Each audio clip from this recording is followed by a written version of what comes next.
No, I was on mute. I'm shooketh. Oh my gosh, I'm shooketh. You guys are going to have to come in. Today's going to be absolutely bonkers. I cannot describe what we're about to go through today. This is one of the rare days where I was preparing up until literally I hit the 60-second countdown button. I had a big show lined up already with Blake Bednarz. It was going to be massive. It is going to be massive. I'm going to bring Blake in just a little bit. I've got some stuff I have to get through, though, in light of breaking news. Breaking news from Candace's show earlier today. And I don't like to do instant reacts like an hour or two after, but I have to. Guys, I cannot stress how important what I'm about to say is. I need you guys all right here with me. In my opinion, the single most important fact in this case was revealed today. And it is not the fact that Erica Kirk and Brian Harpole were at Fort Huachuca. That is not the most important fact that has been revealed in this case today. That was big. Oh, that had me shooketh. That had me absolutely bonkers. Don't get me wrong. But that was not the biggest jaw dropper. Do you remember the picture? I'm going to have to pull this up. Like, I am in the process of preparing for this show still in light of everything she covered. Do you remember when she pulled this picture up and no one really knew what to, I don't even think she knew what to make of it. I knew immediately what it was. Do you remember when she pulled this picture up because she said somebody emailed her and said, is there any kind of black rubbery fragmentation in the backseat of the car? Do you remember that? I remembered it. And then she rolled forward just a little bit and she showed us a close-up of it. And my friends, boys and girls, I know what that is.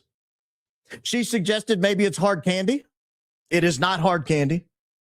Perhaps someone's cell phone broke. No, that's not what that means. I'm going to give you guys a physics lesson today and a lesson in consumer products. There's something called ABS plastic. There's something called ABS plastic. ABS plastic is a, how do I stop sharing that channel? Let me get you, I need you here. There's something called ABS plastic. ABS plastic is a consumer product. And that ABS plastic is used in a lot of electronic devices. One of the things ABS plastic is used in is, anybody want to guess? Rode microphones. Rode wireless microphones. Rode uses various materials in their microphones. And it is common for third-party accessories and even Rode's own lightweight wireless gear to use ABS plastic. ABS plastic is, I'll show you a picture of it. Let me pull up a picture of ABS plastic. It's just like sheet plastic. Let me show you here. I'll find a picture of ABS plastic, and then I'll show you something that'll blow your mind. This was not how I intended to open the show. I have an opening statement and all that other kind of stuff. So this is a good image here of what ABS plastic is. That's what's in the backseat of that car. You will never convince me otherwise. That's ABS plastic. It comes in different sheets. It comes in different colors. But when it reaches certain temperatures, ABS plastic turns into a glass-like material that fragments.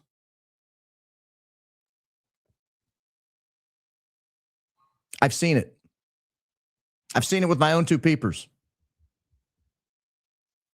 I didn't catch that when she showed the picture the other day. I now have here an image of what is the melting range of ABS plastic.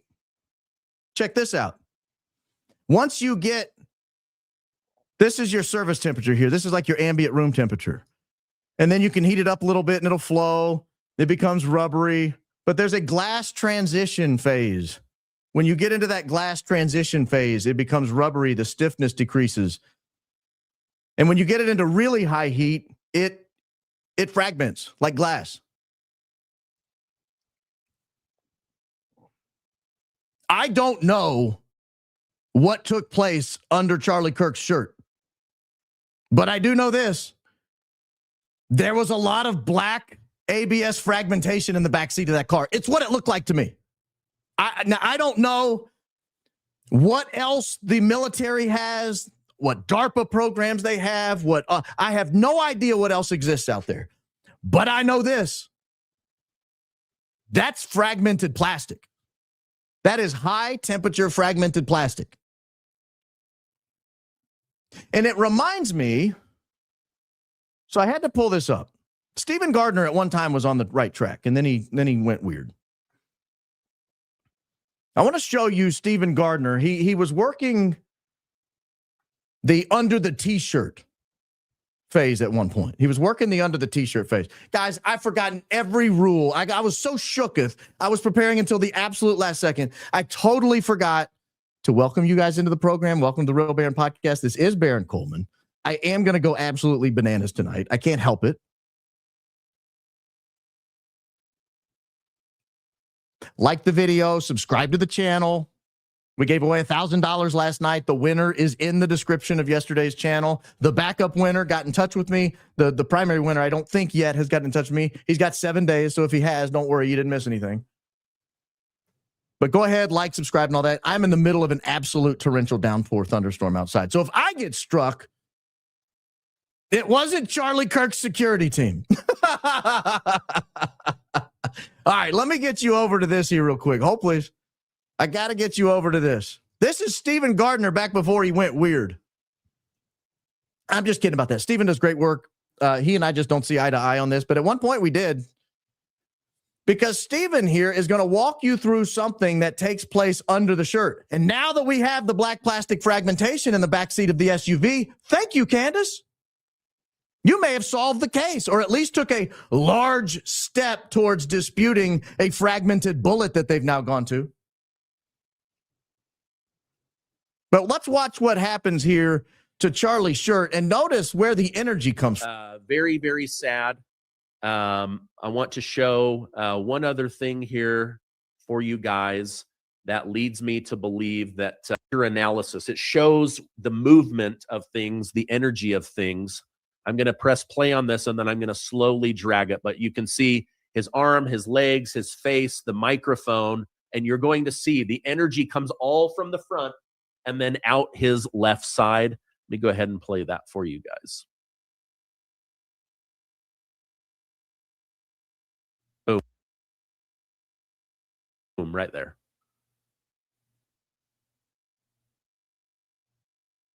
Boom.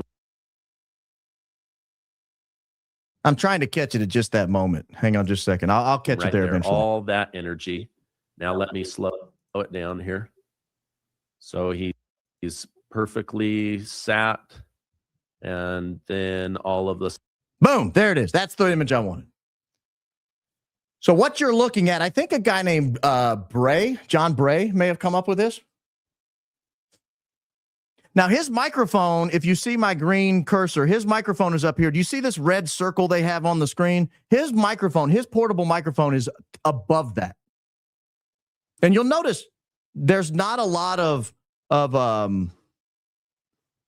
man, the thunderstorm is loud. I don't know if you guys can hear it. I can hear it through the microphone in my ears.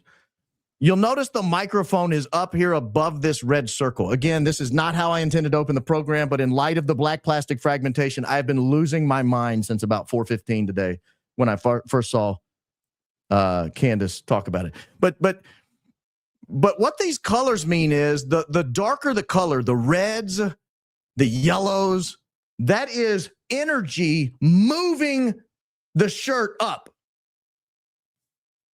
That's energy moving the shirt up. That energy is emanating from over here, just below his right nipple. His nipple is right here.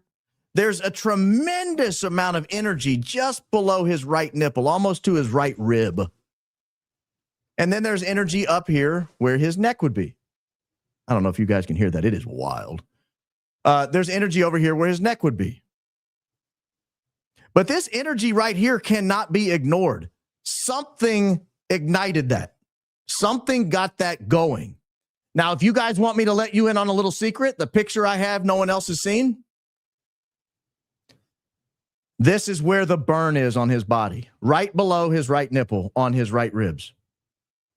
There's a burn. It's about the size of an index card. We got decks of cards right over here. It's about this big.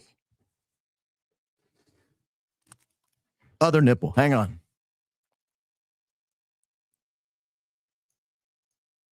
It looks about like that. And I'm telling you, it's right where that energy's coming from.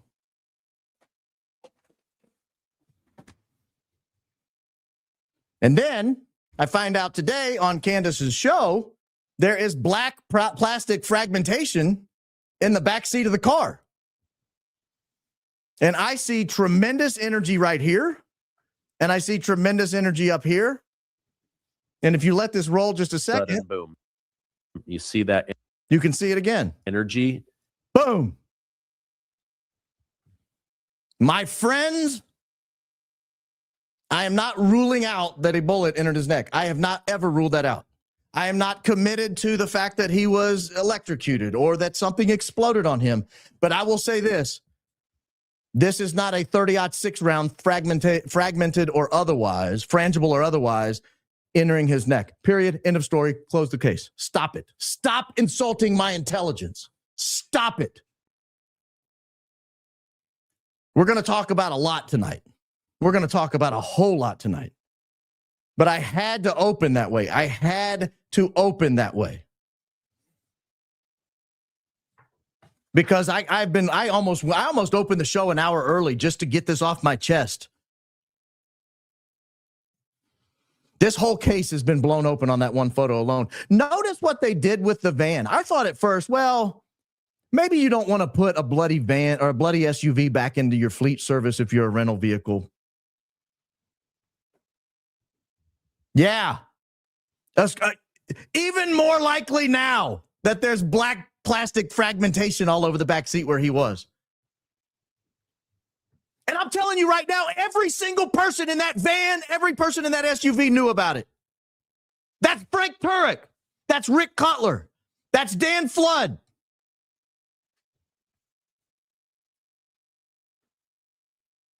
Brian Harpole. Every single one of them knew that that was not a 30-06 round to the neck. Every single one of them knew there was some kind of black plastic fragmentation coming out of his shirt. They saw the burns. Every one of them. I'm sick and tired of these people gaslighting us. I don't know if Candace asked Erica, hey, where were you Saturday or September 8th? I don't know. I hope so. But I hope it was not Erica that she was relying on about the hands being burned up. I hope not.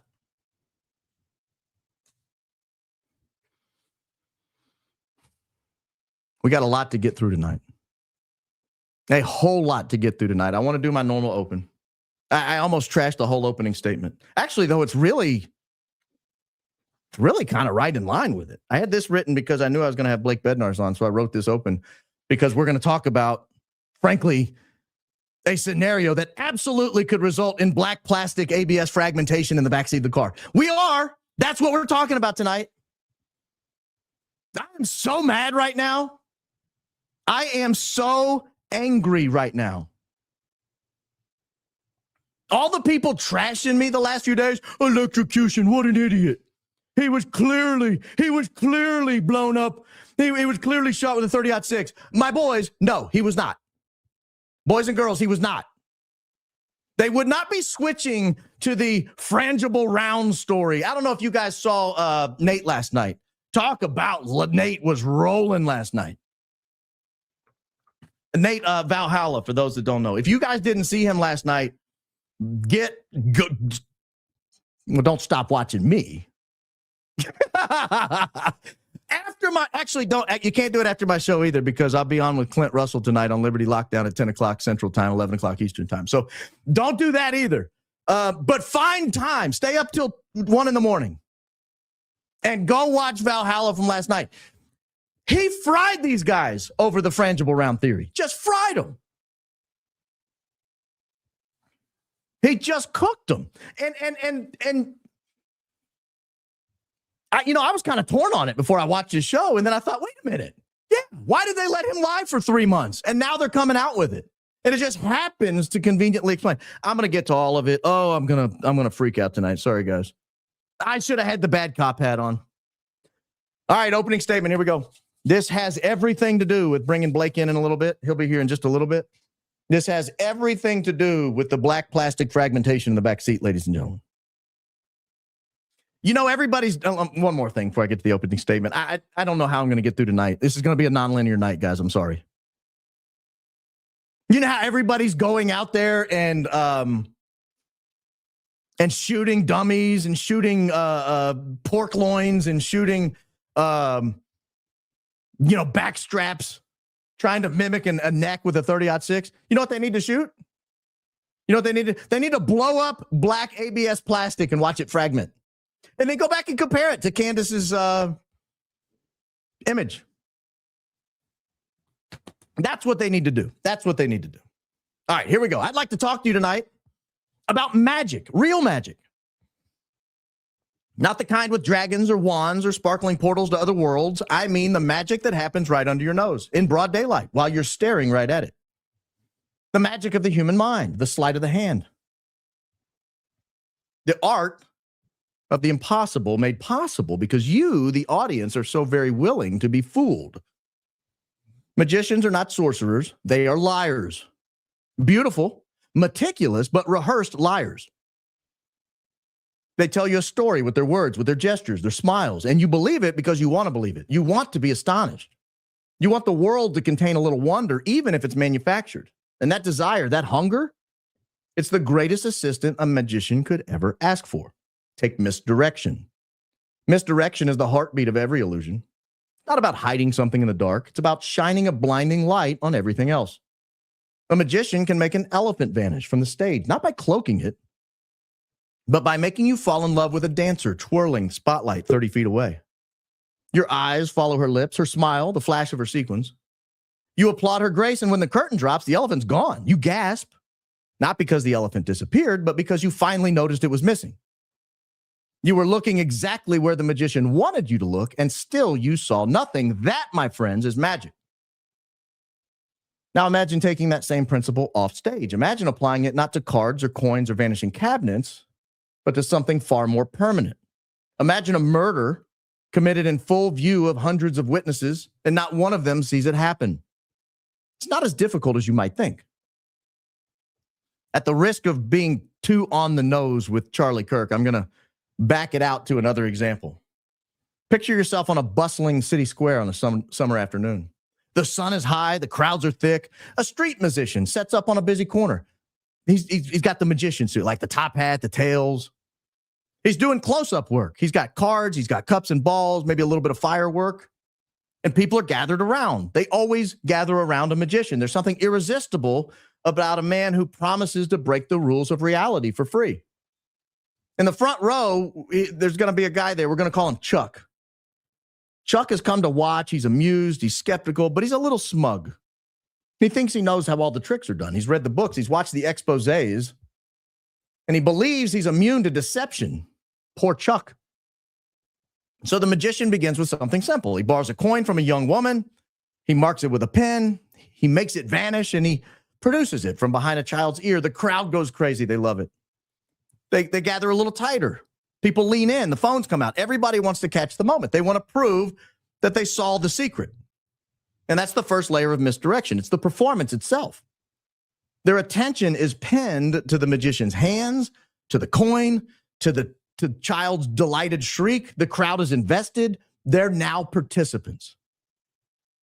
And while you're watching the coin reappear, the magician is watching Chuck. The magician smiles at Chuck. He calls him forward. You know, it's flattery. It's a challenge. It's a potent mix. Chuck steps up, puffs up his chest. He's ready to expose the magician. The crowd loves it. They love this sense of a duel. The magician hands him a deck of cards, asks him to shuffle. While Chuck shuffles the cards, the magician's just talking. He's just constantly talking. It's a stream of patter. It's about honesty. It's about fairness, about how this trick has never failed. The magician's voice at this moment is the spotlight. Every word is pulling the crowd's eyes and ears towards a story he's telling. And so Chuck shuffles, and while he's shuffling, the crowd watches his hands. They're watching intently. Meanwhile, the magician's own right hand is just resting casually on the edge of the table, and it slides a small ceramic blade from a hidden sheath sewn into a velvet drape over the table. The blade is no longer than a finger, thin as a credit card. It's coated in a clear resin that carries a poisonous derivative. It's fast-acting, it's odorless, and it's undetectable in an autopsy, even if you knew where to look. The magician takes the cards back from Chuck with his left hand. Everybody watches the left hand, but with his right hand, he's holding the blade between two fingers like a palmed coin. And he reaches out to adjust Chuck's tie. It's a friendly gesture. The crowd laughs. Chuck smiles, and the blade just barely kisses the side of his neck, just below the jawline. And that little soft hollow down here where the carotid artery pulses. It's a touch as light as a lover's touch. And the ceramic edge is sharp, very sharp. And the wound is just a whisper. The toxin is already racing towards his heart. Chuck laughs. He kind of touches his neck, thinking perhaps a stray hair tickled him. And the magician then moves into the next phase of the trick. He has to force a card to the top of the deck. The crowd is riveted. And Chuck is standing there. He's still smiling because the toxin, you see, takes about 45 seconds to reach the lethal concentration in the brainstem. It's plenty of time. So the magician asks Chuck to choose a card. He shuffles the deck. He does the magician control of the card to the top. He makes it vanish from the deck, and he makes it appear inside Chuck's own jacket pocket. The crowd is on the edge of their seat. Chuck reaches in. He pulls out the card. He holds it up. He's now part of the magic. The whole crowd is glowing, and then his knees buckle. And at first, the crowd thinks it's part of the act. It's a dramatic feint. The magician catches him. He lowers him to the ground. The crowd erupts into laughter. And then the magician steps forward to check his pulse. And then with exaggerated concern, he starts shouting loudly that he's out cold and someone needs to call an ambulance. By this time, the blade is back in the sheath. The tiny puncture is hidden beneath Chuck's collar. No one will find it. By the time the paramedics arrive, Chuck will be pronounced dead of a sudden cardiac event. A tragic medical anomaly. The crowd will disperse, and they'll be buzzing about the amazing card trick they witnessed right before that man had a heart attack. None of them will remember the moment the magician adjusted Chuck's tie. None of them will think to mention it to the police because they were watching the cards. They were watching Chuck's hands. They were watching the Queen of Hearts appear in Chuck's pocket.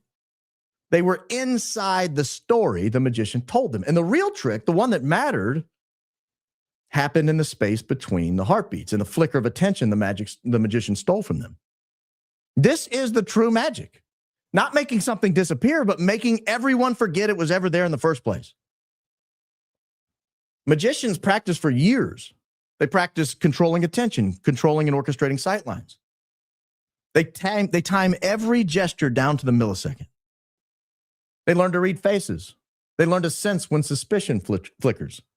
They drown it out with laughter or wonder before it can really take root. And when those skills are turned to darker purposes, the stage becomes the world. The audience becomes the witnesses. And the final reveal is a collapsing corpse. So the next time you watch a magician, any magician, ask yourself, what are they making you look at? And what might be happening just outside the little circle of light? Because the hand is never quicker than the eye. The eye simply is looking in the wrong place. And sometimes looking in the wrong place is all it takes to get away with murder. And with that, ladies and gentlemen, I want to ask if we've been looking in the wrong place. I want to ask if we have been looking in the wrong place. Oh my gosh, man, my adrenaline is finally coming down from that flourish of an opening. I'm finally getting the adrenaline dump after going through the opening here. I want to bring to the stage Blake Bednarz. Blake has done yeoman's work on the Charlie Kirk thing. If you've not followed Blake on X, there's his X right there. X at Blake Bednarz. Blake has some really high quality footage. I'll leave it to him to decide whether he wants to say where the footage came from or not. I will go through some of this footage tonight. I think it probably would be easy if I pulled it up. But if me pulling it up is not good enough and you would rather do it your way, just let me know. I'm really not married to one way or the other. What I have is the link you sent me that's on YouTube that you uploaded to YouTube today. So yeah. How you doing? I'm good, man. I'm good. Sound check. Okay. I know we were running a little bit behind. Always unexpected fun things come up at the worst time. So can you hear me all right? I can hear you. You got a Bob Knight shirt on there. So the Red Raiders. I'm a Bob Knight fan from the IU days. Oh, I know. I'm telling you. He's one of our GOATs. God rest his soul. He was an incredible coach. And crazy enough, we have the possibility, if both our football teams play well enough, to see each other in Georgia. Hey, they're saying you're too loud, Blake. Can you go to your audio your audio option on StreamYard and pull your mic volume down, or else click automatically adjust volume, one or the other?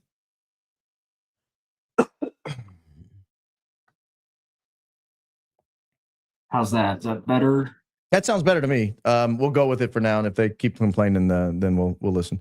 Okay. Perfect. Sorry about that, I y'all. want to pull up this video. I need you to kind of set the stage and walk through it. I'll tell you where I am on it. I'll go ahead and give you my conclusion. I watched this video in detail multiple times today after you sent it to me. You and I went over it on the phone yesterday or a couple of days ago. I think it was a couple of days ago. And where I am right now is there are a lot of things taking place around the stage.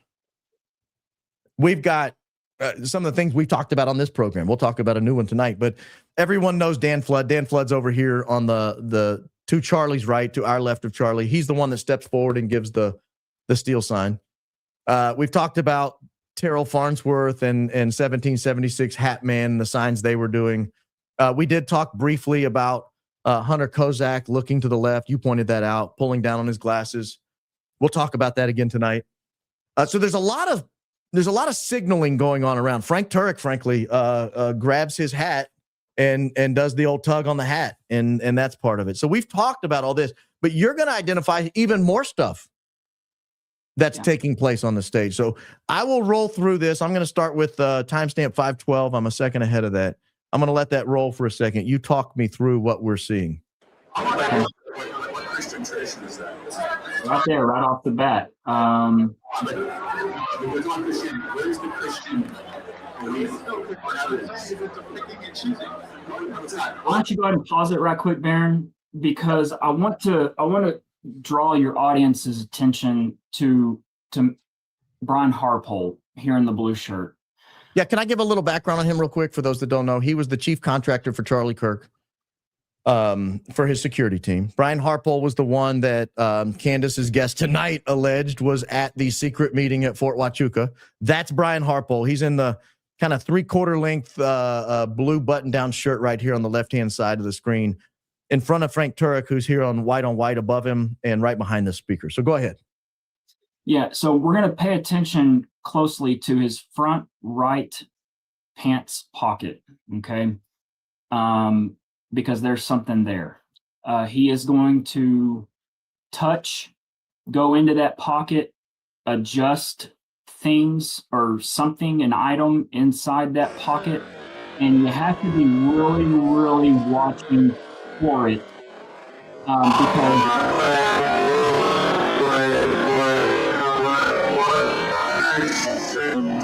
so that was the first instance right there. We're not going to miss out on any audio yet. I'll tell you, Baron, if you want to just kind of dial down the audio on the video.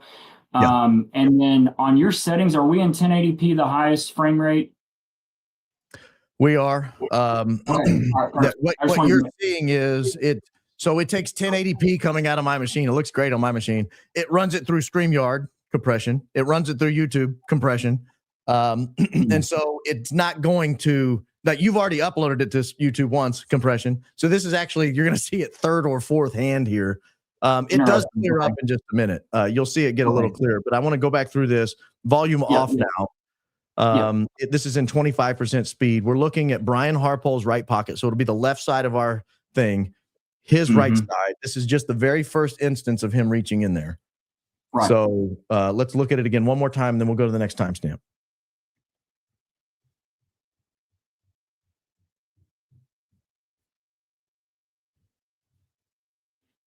All right, so that was the first reach in. Now let's go.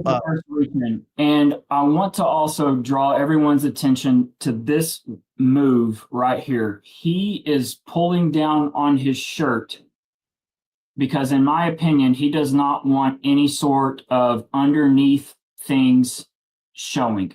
He's pulling down on it so that there's nothing, you can't see a cord running through. It's just, it's nice, right? Yeah. Nothing hanging. There's nothing there. You're going to see this move often, okay? And it'll all make sense when we get to the 10-minute, 15-second mark. All right, so here we go. We're at 6:51, so I'm a couple seconds ahead of that. Mm-hmm. So we're rolling at, again, 25% speed. Talk me through what we're seeing here. Okay, so what I believe has happened is when the camera cut right over to the frame, allowed Brian to get into frame, I believe he is arming something. At this moment right here, hang on, right there, stop, pause. Okay. Brian, just before, armed something. He triggered something in his pocket, and it created a problem with the AV crew. You're now seeing the AV crew look over in a very discreet manner to Dan Flood, and he's saying, Dan, we got a problem. Okay, so just to catch everyone up, Brian Harpole goes into his pocket. He twists something. It pans over to the AV crew. That's Terrell Farnsworth here in the gray shirt on the left that my green mouse is over. And on the right, this is a guy named Philip. I don't want to say his whole name yet. His name's out there, but this is Philip here. He's the 1776 hat guy. This is your audio crew, the two of them. Philip is the one that has his hands on the buttons most of the time. But Terrell is the guy who leads that crew. He's looking, Philip is looking over at Dan Flood and pointing to his ear. Why is he doing that? Is that rhetorical or is that actual? No, you tell me. Why I'm trying to just walk people through I think this. it's because Philip is seeing something on that screen he's looking at. Philip has a control screen there. It's got both camera feeds and some other things on that little dashboard, and they are seeing a problem immediately. That Brian Harpole just created because Brian Harpole just armed something. Okay, so so the allegation here is the suspicion, the opinion. All of this is just opinion. All this is just allegation. The suspicion is Brian Harpole is doing something in his pants that's messing with the audio, and they're reacting to it. So we're gonna roll forward. We've got 5 seconds to the next mark here, so we're just gonna watch them. They're playing around with it. Charlie's talking to the crowd. That's not a sign of distress. Now, here is Brian Harpole back in the frame. But look at Dan Flood as well. So Dan got word on the earpiece, and Dan, they have their micro or their walkie-talkies are right here in their chest. So Dan is going to go turn on the mic, and he is going to tell Brian, I need you to come here. Okay, so it would be as if my earpiece here is actually the mic, and he leans down and says, I need you. He's talking to him right now. He's looking at him at the same time. This is Dan Flood up here talking into a microphone. He said something. He was looking at Brian. He said something, and Brian reacts accordingly and turns around. Correct. And watch Dan's left hand.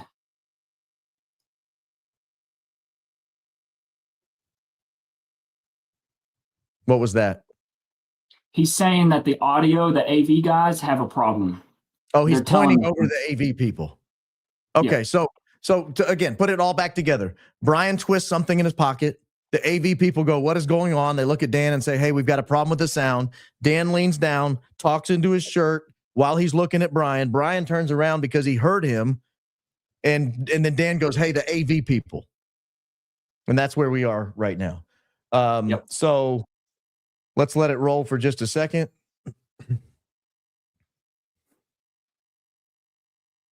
This is all set up, guys. This all matters. Oh, yeah. Again, think of the magician. Think of the misdirection. So now Brian Harpole, who was at Fort Huachuca allegedly the day before this event, is walking over and talking to Dan Flood. What are we looking at here? So just two bros being reading the room. Is he grabbing his butt? What is going on here? Is it endemic at TPUS? Oh, I'm sorry. Go ahead. What are we looking at? I'm sorry. I can't help myself. No, sometimes. I mean it is. So he leans in, and you have to kind of put yourself in their position, Baron. This is a nerve-wracking, stress off the charts thing that they're doing right now, right? I bet there is enough tension between all of them to absolutely laser cut something. I mean, it's probably palpable. And Brian, the last thing he wants to hear from Dan is, hey, we've got a problem with the audio. The audio guys are saying we've got a big problem, right? It was big enough that Dan called Brian over to it. And then, so Dan just explained to him that we've got some really bad feedback. The audio is totally off. You're going to have to kill whatever you did. So Brian very discreetly goes into his pocket and he is going to twist something, whatever that is in there, to dial down all of the craziness that's going on with the audio. This is all during Henry Dell. Henry Dell is the first speaker. So this is all happening with Henry Dell as the speaker.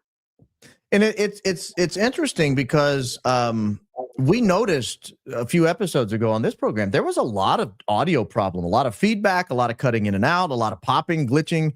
And we kind of attributed it to, well, we don't know what's going on.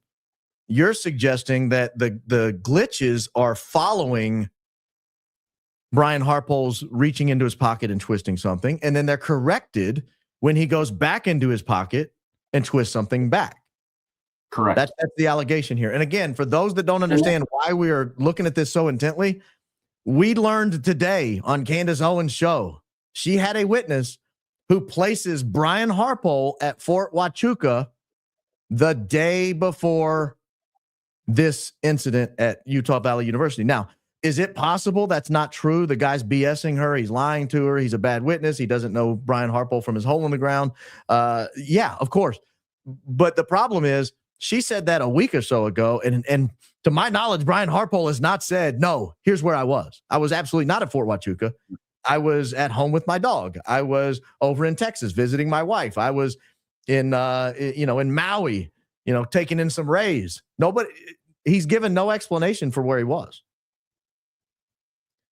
All right, so he's now reaching back into his pocket here in response to this conversation. I'm going to get even tighter on the frame right here as he is about facing to walk back to his position.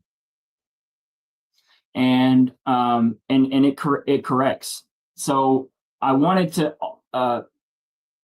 just how you would do, Baron, if you're trying to think about how you're going to litigate a case or lay out an argument, you want to be able to have something to compare. So I wanted to have the original file on YouTube so that people can check the work, or you can listen to it all after we're describing it, right? So that you can hear these anomalies for yourself and see it in real time. Because with this in super slow motion, it's right here. You can see his thumb and his index finger.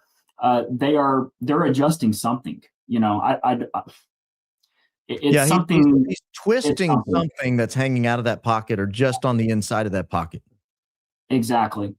And so in real time, it is so fast that you just have to really be obsessive like myself and some other people to go through and pick these things out, because this is something that's just gone unnoticed for quite some time.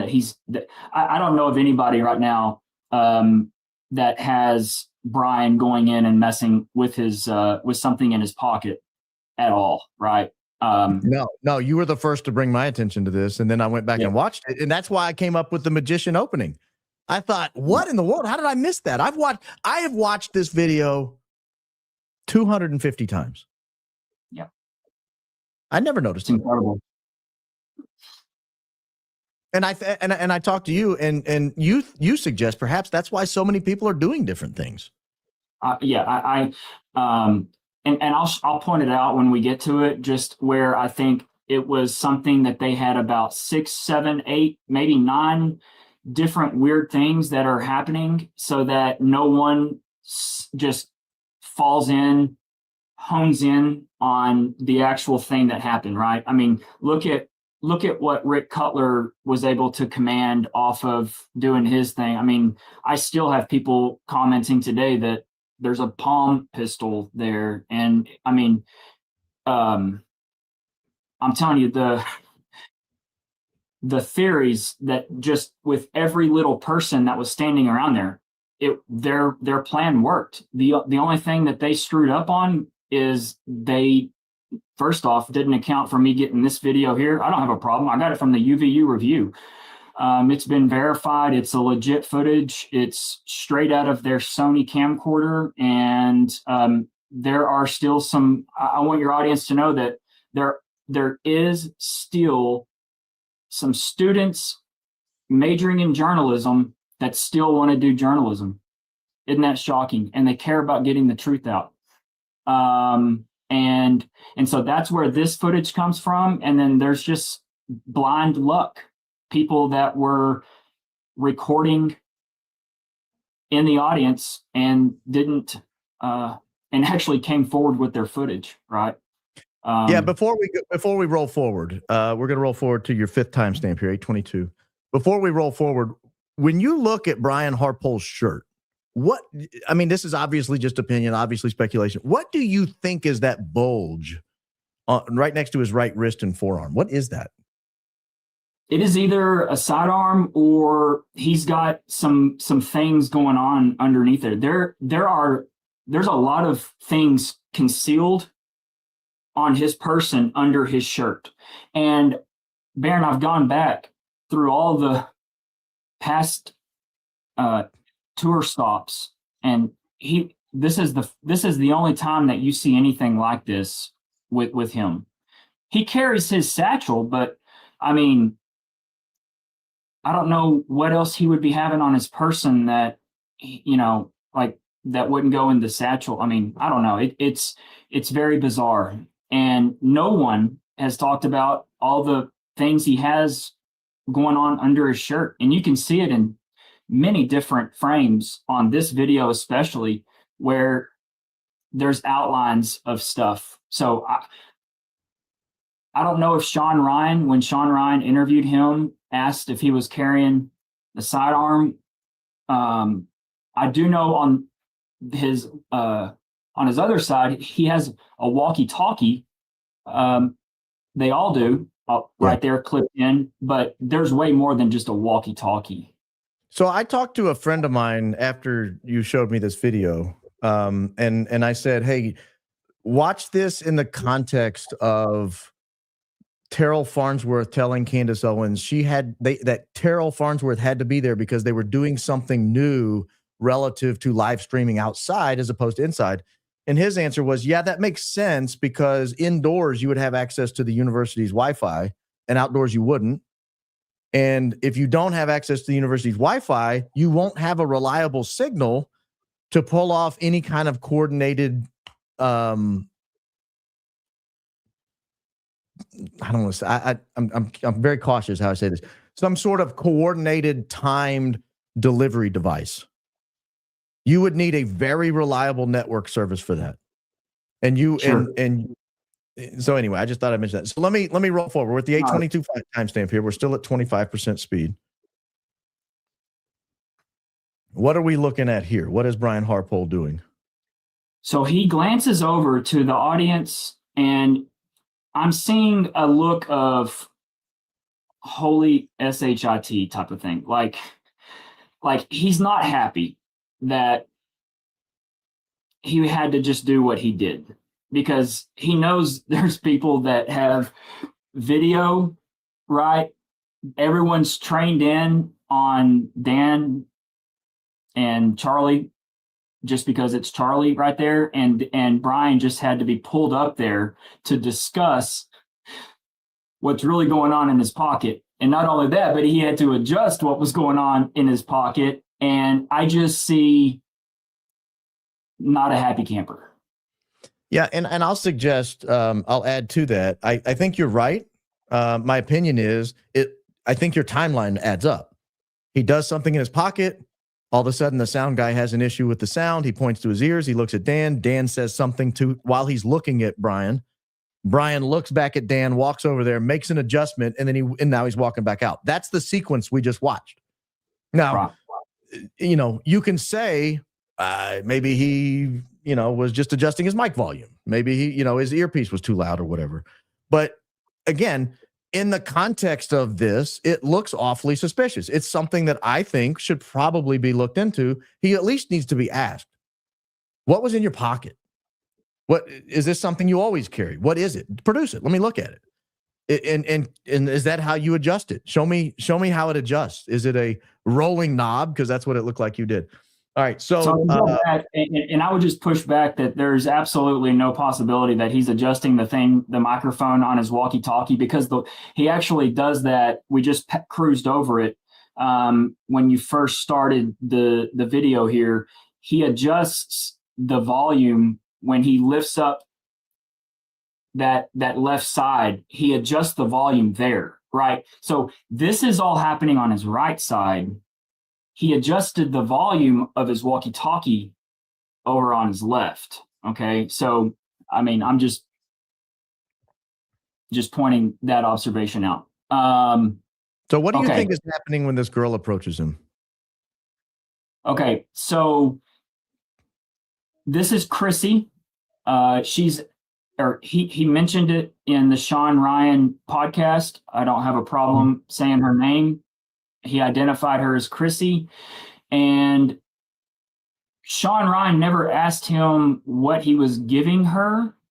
But in my opinion, this is laying a foundation for her to be able to come back to him and hand him something in a few moments, in a few minutes. So this is just diversionary, what we're seeing right here. Okay. I don't know what you have to step inside the moment, and what is so paramount that she would come and interrupt the head of security in front of 3,000 people to get.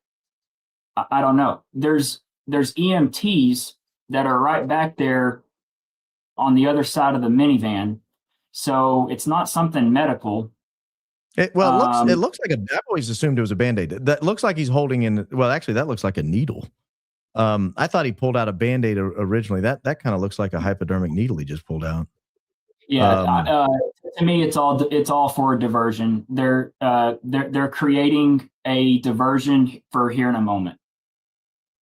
Okay, so I'm going to roll forward. That was the 850 timestamp. We'll roll forward to your 919 timestamp.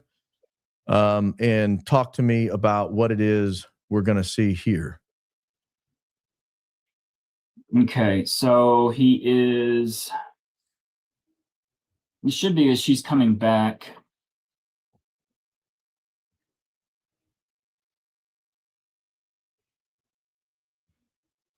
What is Frank doing, man?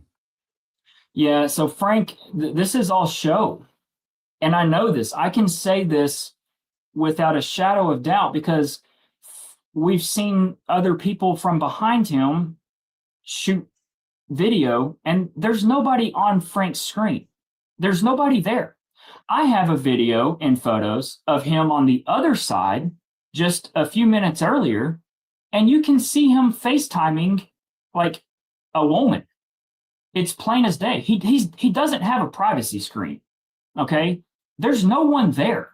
And I've watched him because he stays in the frame the whole time just to give him the benefit of the doubt. Like maybe he hung up on somebody or dialed somebody. No, there is not any effort of making a phone call. This is all show. Like he's FaceTiming someone for real, but there's no one there. It's just a black screen. And he's like carrying on a conversation. He's like pointing up to the crowd, and he's like, he'll turn the camera around like the dude is really trying to sell it, right?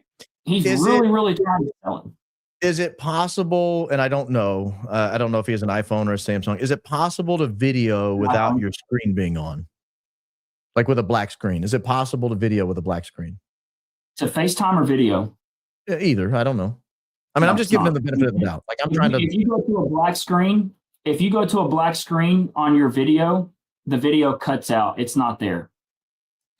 And you if you're FaceTiming, it doesn't cut out either. And you're going to have indicators on there. Like it's literally a black screen. Literally. So I'm going to back up just a little bit. I noticed here that Dan Flood is texting. Terrell Farnsworth was just texting. Dan Flood's still texting. And now Brian Harpole looks down at his watch here in just a second. I don't remember exactly where we were. What is happening is right now, and this is where watching the full speed comes into play, because Charlie says to Henry Dell, I don't want to get too much on the Mormon subject. This is going to be your last question. And Henry Dell is wrapping up. Okay. So they are all saying like, are we good? Are we like, this is what I vision. They're texting that it's a go. We're good to go, because Henry Dell is wrapping up his questioning and they know Hunter Kozak is up next. Yeah. So it's a, what's the, well, let me pull it back up here. I've lost it. I was checking something else and there it is. All right. I would add that that's not Frank Turek's most flattering pose. No, it looks hey guys, hit the like button and subscribe to the channel. Go find Blake Bednarz on X. We're going to keep rolling here. We're going to roll now to the 10:01 mark. You do a tight zoom on Brian Harpole here. I'm still rolling in 25% speed. So you will zoom in tight on Brian Harpole here. When it zooms, talk me through in just a second what it is you're seeing. There it is. And this is him, Brian, arming it again, right? Because now, as this is happening, you're actually seeing the microphone be traded off, and Hunter Kozak is walking up to the microphone. So he is going into his pocket, and he's now doing it again.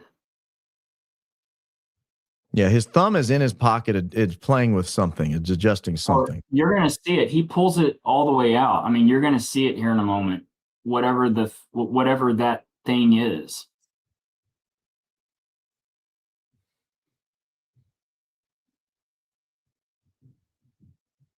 And I will suggest, if you guys go to Blake's X feed after the show, you can see it in really high quality footage, because X does not compress stuff as nearly as much as YouTube does.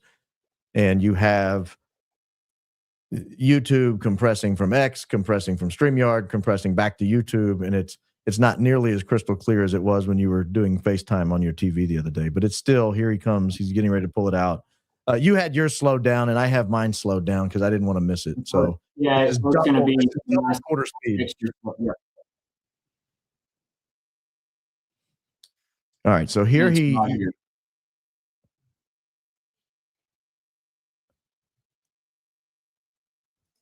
I got to speed it up a little bit. I'm going to fall asleep.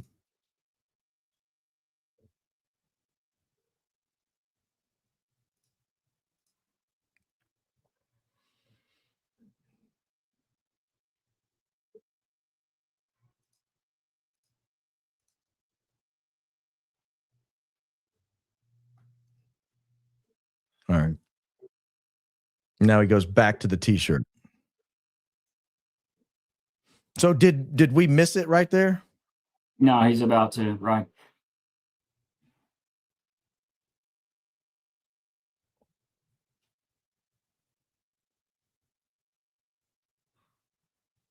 Oh, yeah, he's digging in deep. He's digging for gold, ladies and gentlemen.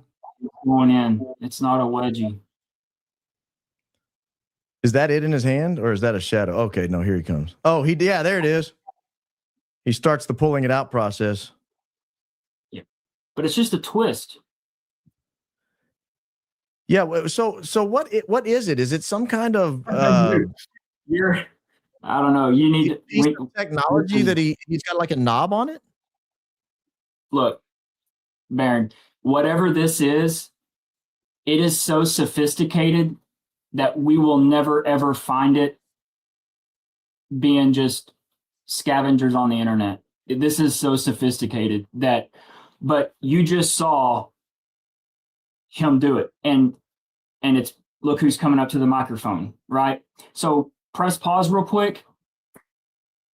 What I believe just happened was Dan Flood let Charlie know that there's a problem with the audio, because Dan leans in there and tells him, and I think Charlie just basically said, yeah, we're good. We can just roll with it, because Dan knows that Brian just turned around and rearmed it, right? You can see Dan lean in and tell Charlie that.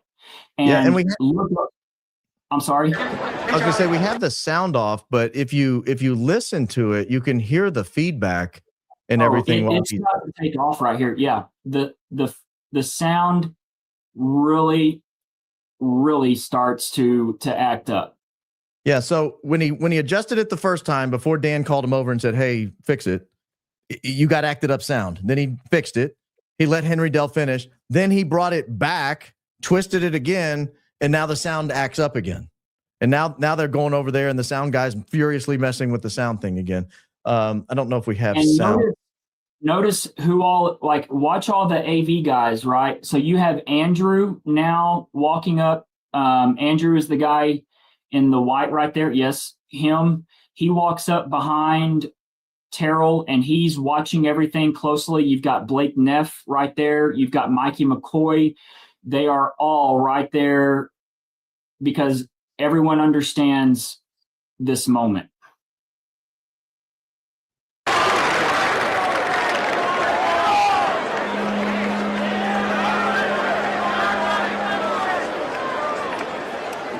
Hello.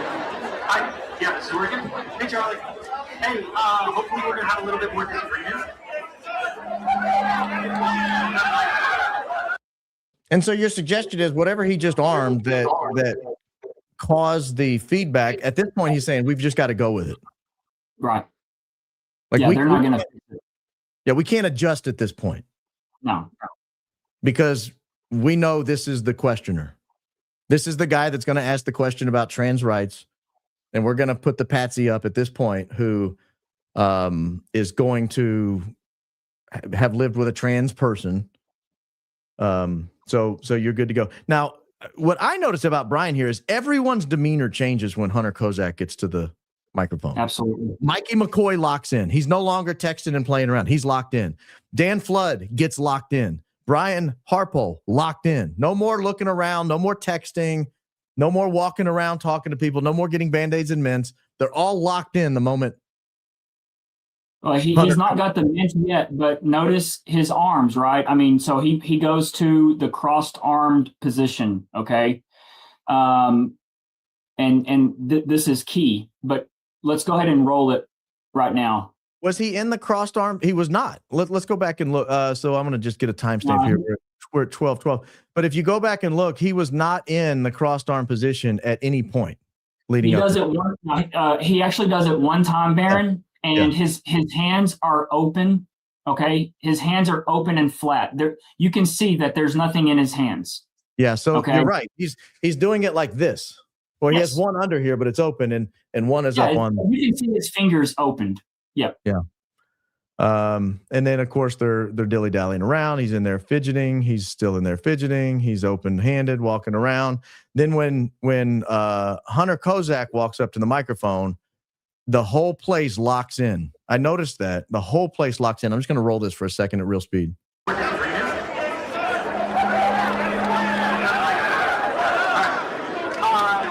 Yeah, so just wanted to, a few weeks ago.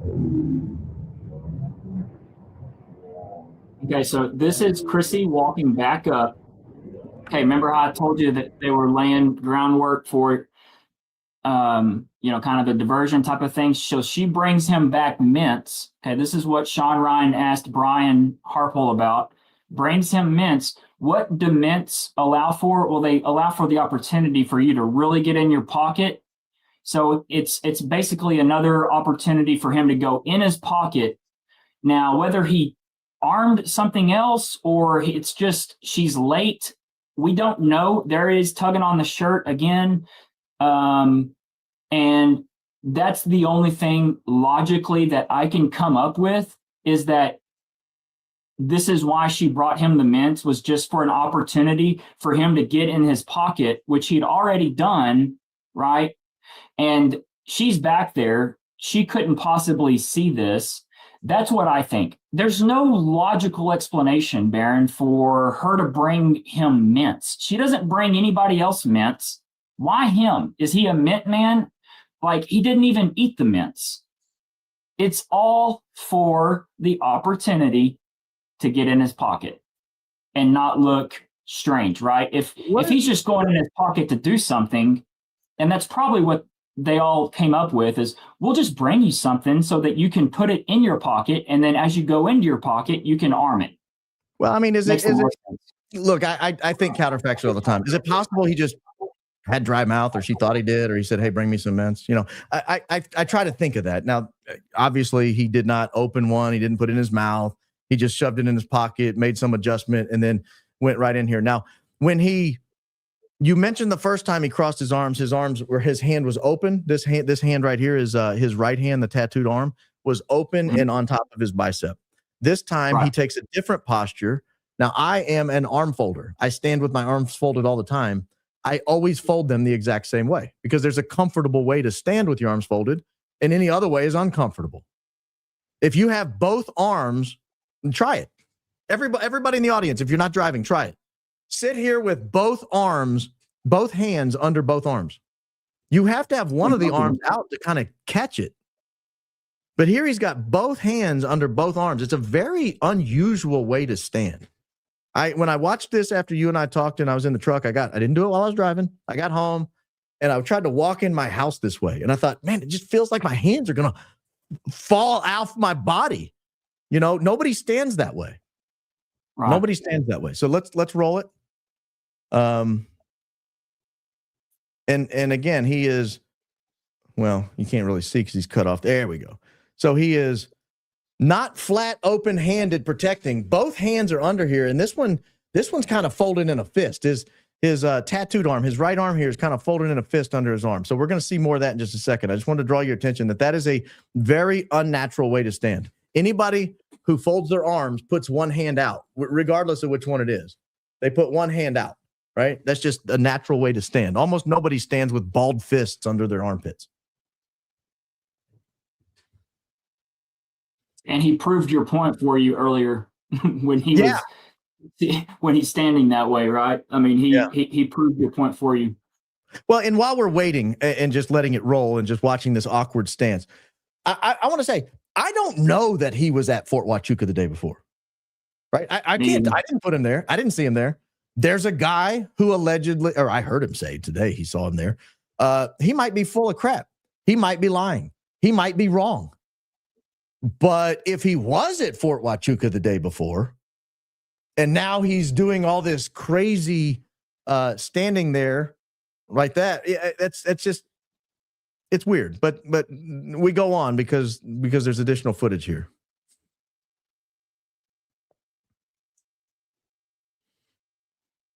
Should I give volume?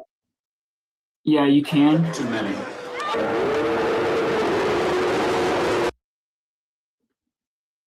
What happened right there? You're the one that drew my attention to that. Yeah. What So- is he doing there? He is saying to, I thought initially he was signaling to the minivan man, right? I thought that was the initial signal as he's looking over. And because the minivan man was one of these people that had my attention from right off the bat, right? He's doing weird things with his hair. He's constantly touching up here.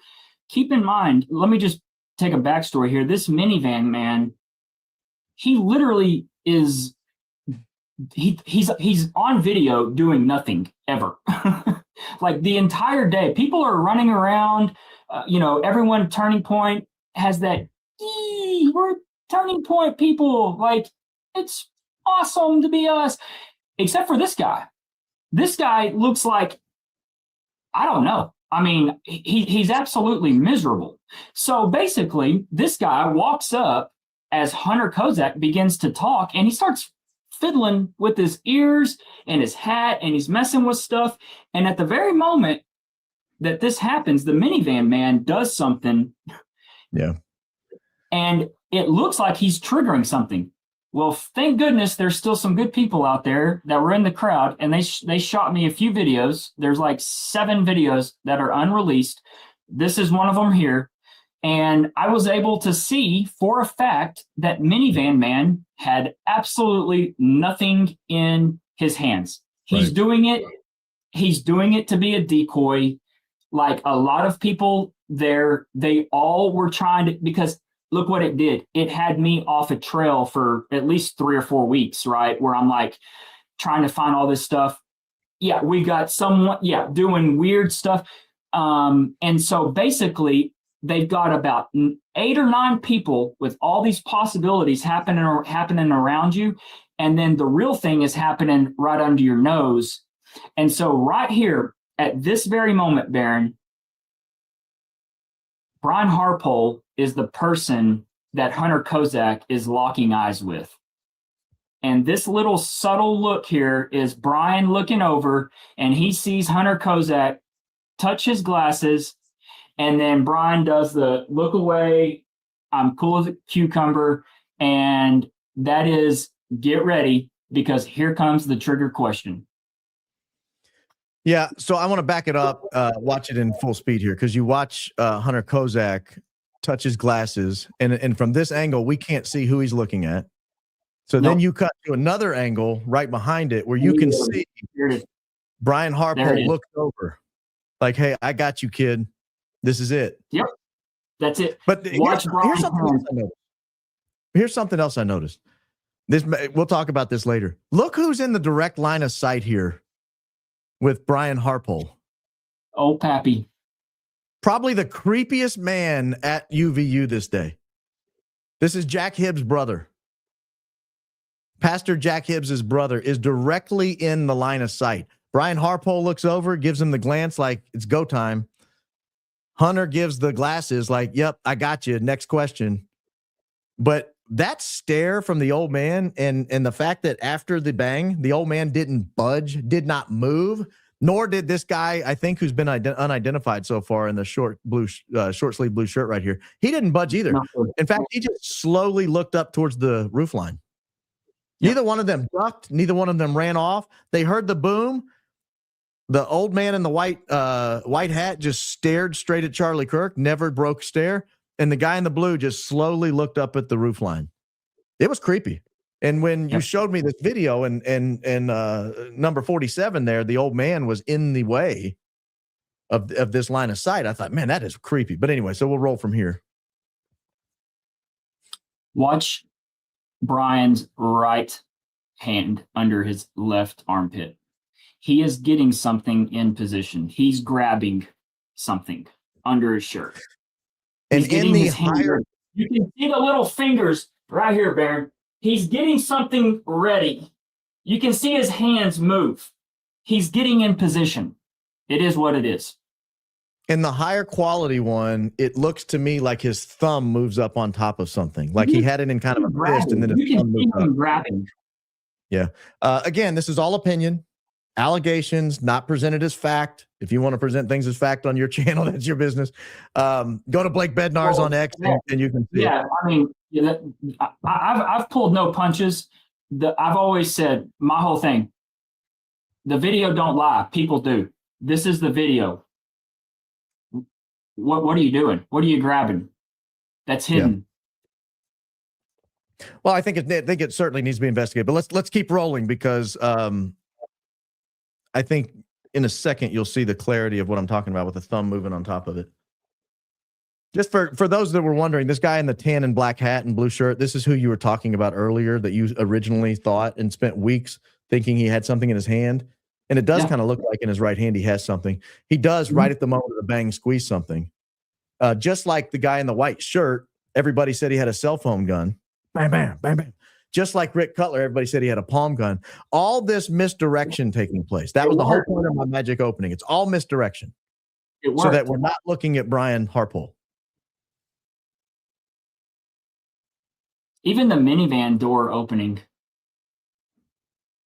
It's opening at the very moment, right? They're creating so many layers.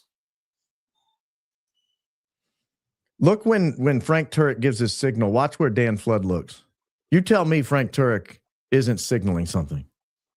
I mean, again, my opinion. I'm not stating it as fact, but I no longer, especially after what I opened with the ABS plastic in the back seat, the fragmented ABS plastic in the back seat. I no longer think anyone in the SUV is innocent in any capacity at all whatsoever. My opinion, just an allegation.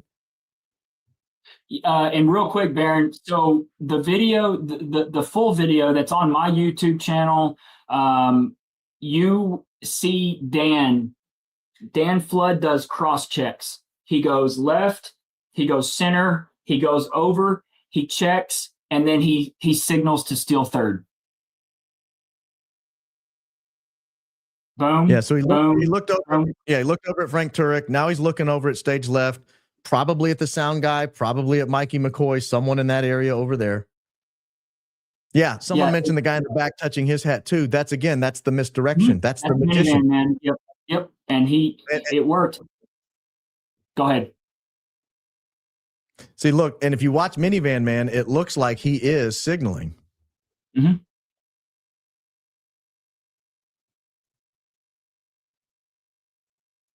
It's funny too, because as soon as Dan Flood signals, watch where Frank's eyes go. Dan Flood signals. Frank's looking at him. See him look at him? Now watch. He knows the signal's done. Now watch his eyes. He looks back forward because he knows it's over at that point. It's done. It's happened.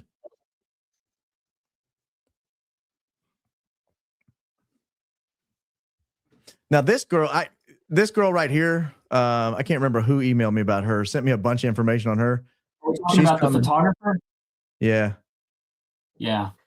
Yeah. I got some information I'm compiling there. We'll work on that one. Mm-hmm. She also does a misdirection cue. All right. So here, I just missed it. I went right past it. Right before his hand went under the X on Bednarz. Oh, man. Well, that's fine. You can see his hand. This is pretty high quality. You can see his hand. Oh, and his thumb is hanging on top of something. There's no one stands there like this. This is not a way that anybody stands. His thumb is up on his hand, it looks like to me. You can see the top knuckle on top of the hand. No one stands like that. That's not a way to stand. Nope. So this is the only unfortunate thing, and I will not be critical on the woman who videoed this, but with the Apple iPhone, when you switch from lens, you go to that really, really nice lens, and then you go to the other lens, it just, gosh, if she would have stayed on the same lens, it would have been incredible because it's just so much more high quality of video. But regardless, we still have this. So it's I'm playing it at a quarter. It's at a quarter speed. Watch his hand. Yep. See the thumb moving?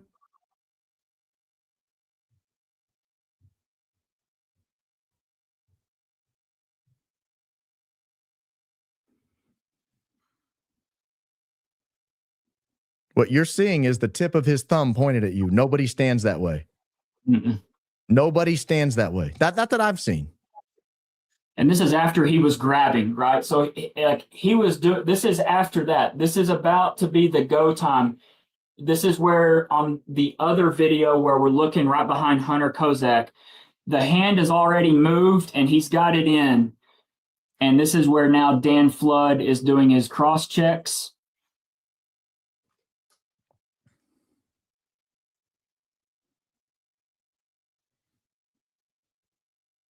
So Dan Flood looks down. He's about to look left. He's probably looking at his watch to see if there's something that populated on that. I think they all have, those look like Garmin. Okay, here's the beginning of the signaling. There's the first one, in my opinion. There's the first one. Mm-hmm. He saw that. And Frank's going to keep on doing stuff because Frank has to look natural, right? Even though Frank is anything but natural, there still has to be a natural component to what you're doing. You'll never convince me in a million years.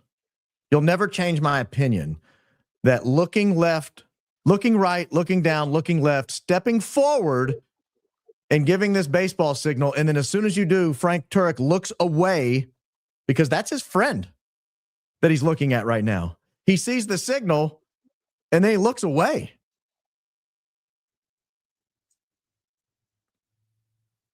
You'll never convince me that was a natural sequence. No.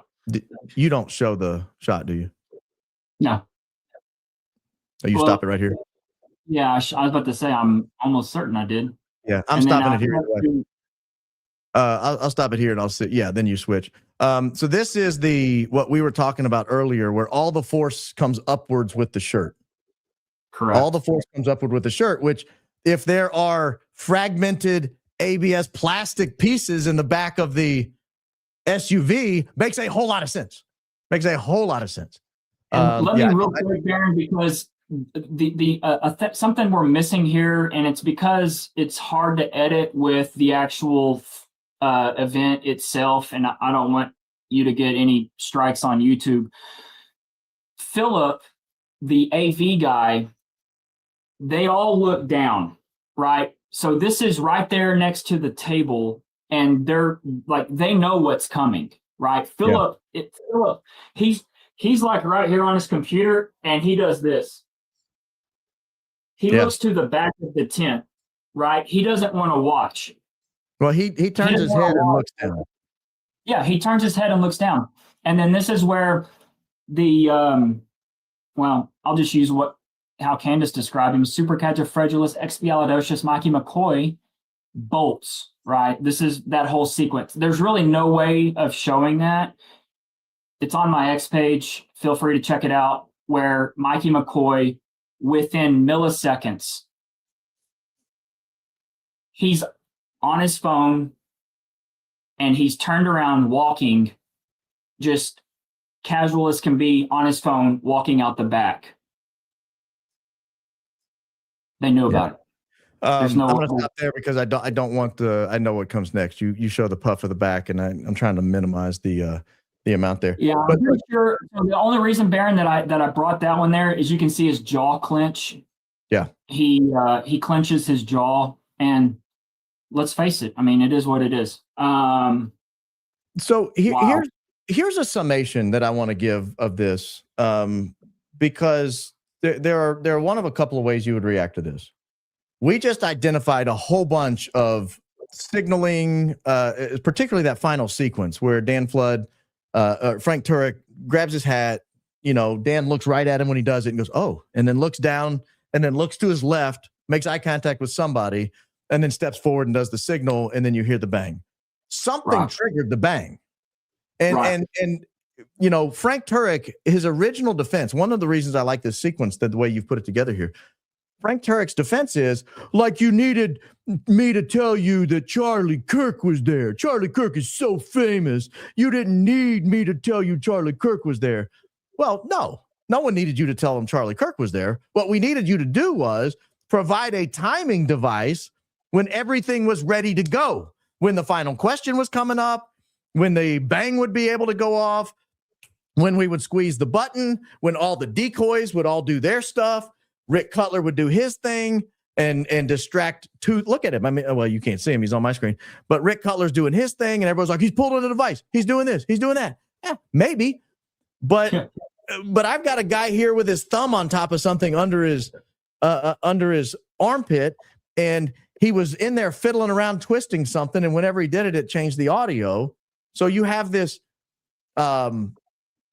this theatrical production, this magician's presentation going on all around the main character, Charlie, the Mark, Chuck in the one I talked about before. Yep.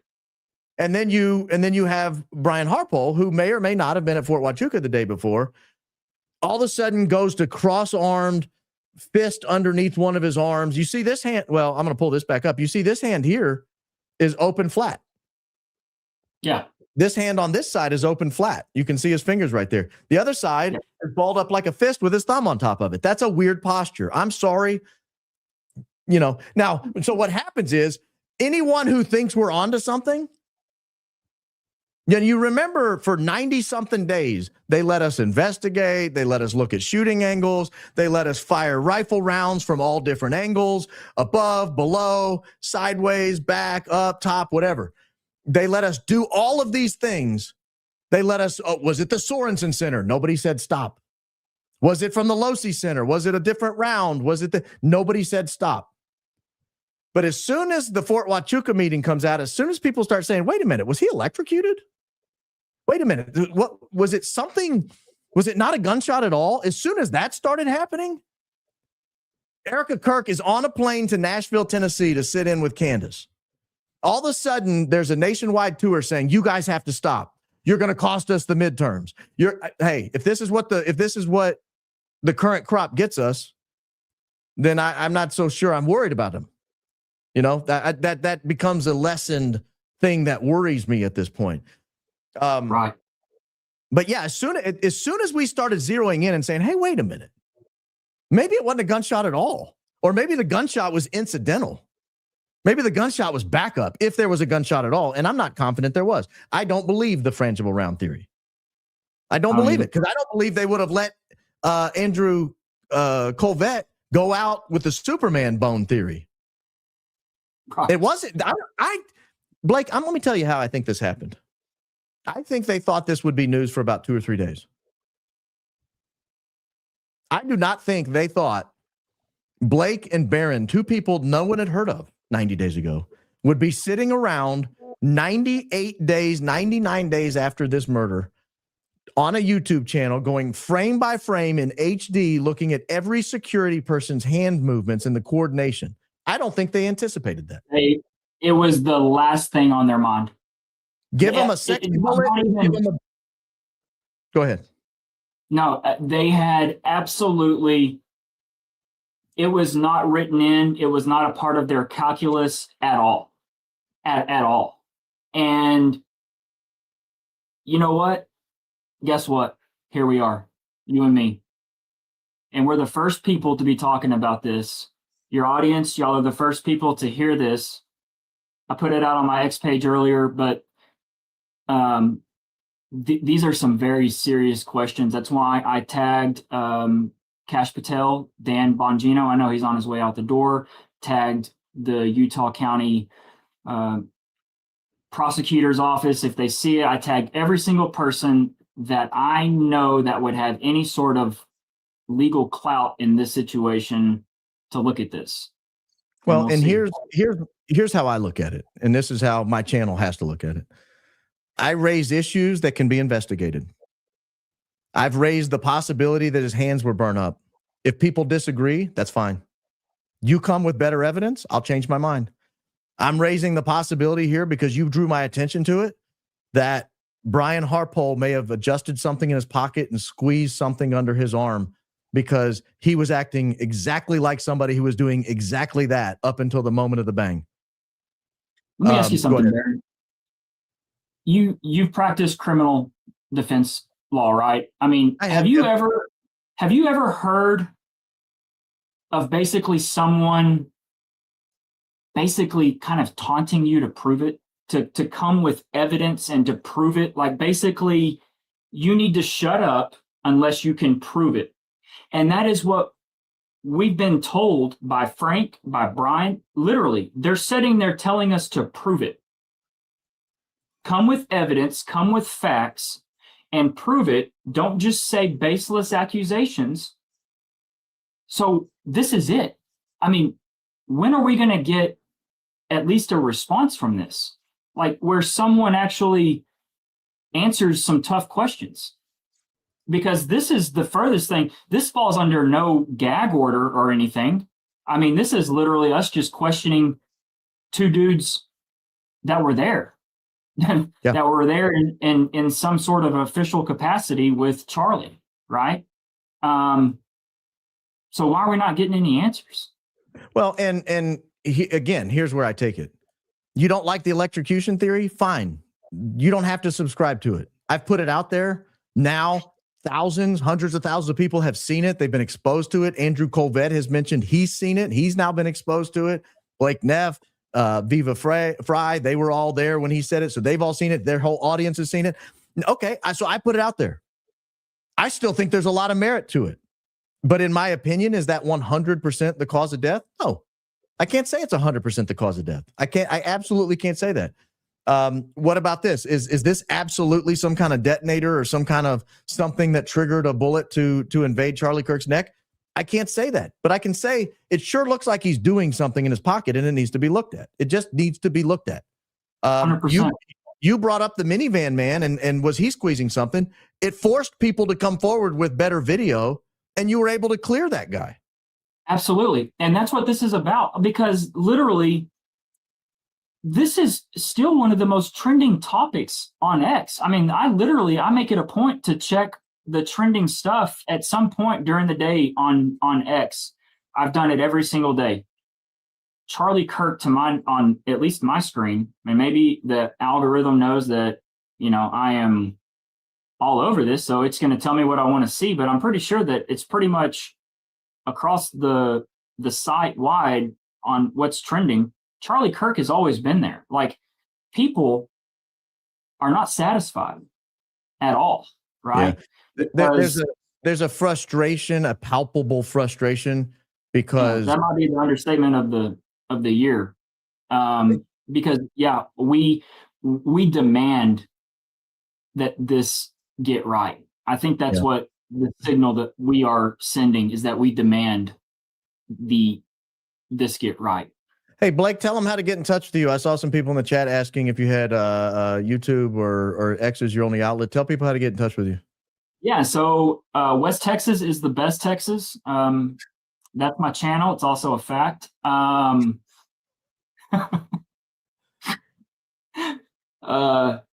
is my channel on YouTube. And X is pretty much my primary platform that I've been posting all of this stuff, because I know YouTube is a little bit more on the lockdown with things being, look, it's hard to show what really happened under his shirt, because, we can't even really get into that here on this stream, because, the lockdown, my man Baron, like that. Yeah. And it begs, it needs to be looked at. And I would just encourage everyone to go to my X page, and it's right up there. I posted it again today with the high quality video, slowed down. It's right there. Okay. Yeah. Blake is one of my daily stops. I have an X feed I actually use that has a curated feed of people I follow, and then I have the one that I show on the screen for the show, because I don't want the other one getting all junked up by people sending messages to it and stuff. So, Blake, I appreciate you joining me. You've done great work on this. You truly have. Thank you. Appreciate it. It's a team effort. We're all on the same team, and we're not going to stop fighting. I think that's evident. That sounds good. Thanks. I appreciate you. Thanks, man. Guys, sit with me. I want to go over a couple of more quick stories real quick. The Brian Harpole piece. and the Erica Kirk piece, you guys saw that on Candace today in all likelihood. If not, I'll summarize it. I don't want to waste your time going back over it on video. But Candace's guest today, who at least probably was in the vicinity, says that Brian Harpole and Erica Kirk were at Fort Huachuca. Erica the night of September 8th, 2 days before Charlie Kirk was neutralized. Brian Harpole the day before. Whether he was right, I don't know. But I want to go and play one clip of something that why this Brian Harpole thing bothers me so much and why I put so much stock into what Blake Bednarz just covered. If you remember, this is from a few episodes ago, but I want to reshare it because I don't want to just recap it. I think I said it pretty well this time. This is me explaining why the 24th and 25th meeting in Colorado was important. So give me just a minute or two to work through this, and then I'll come back and we'll go through some of your messages.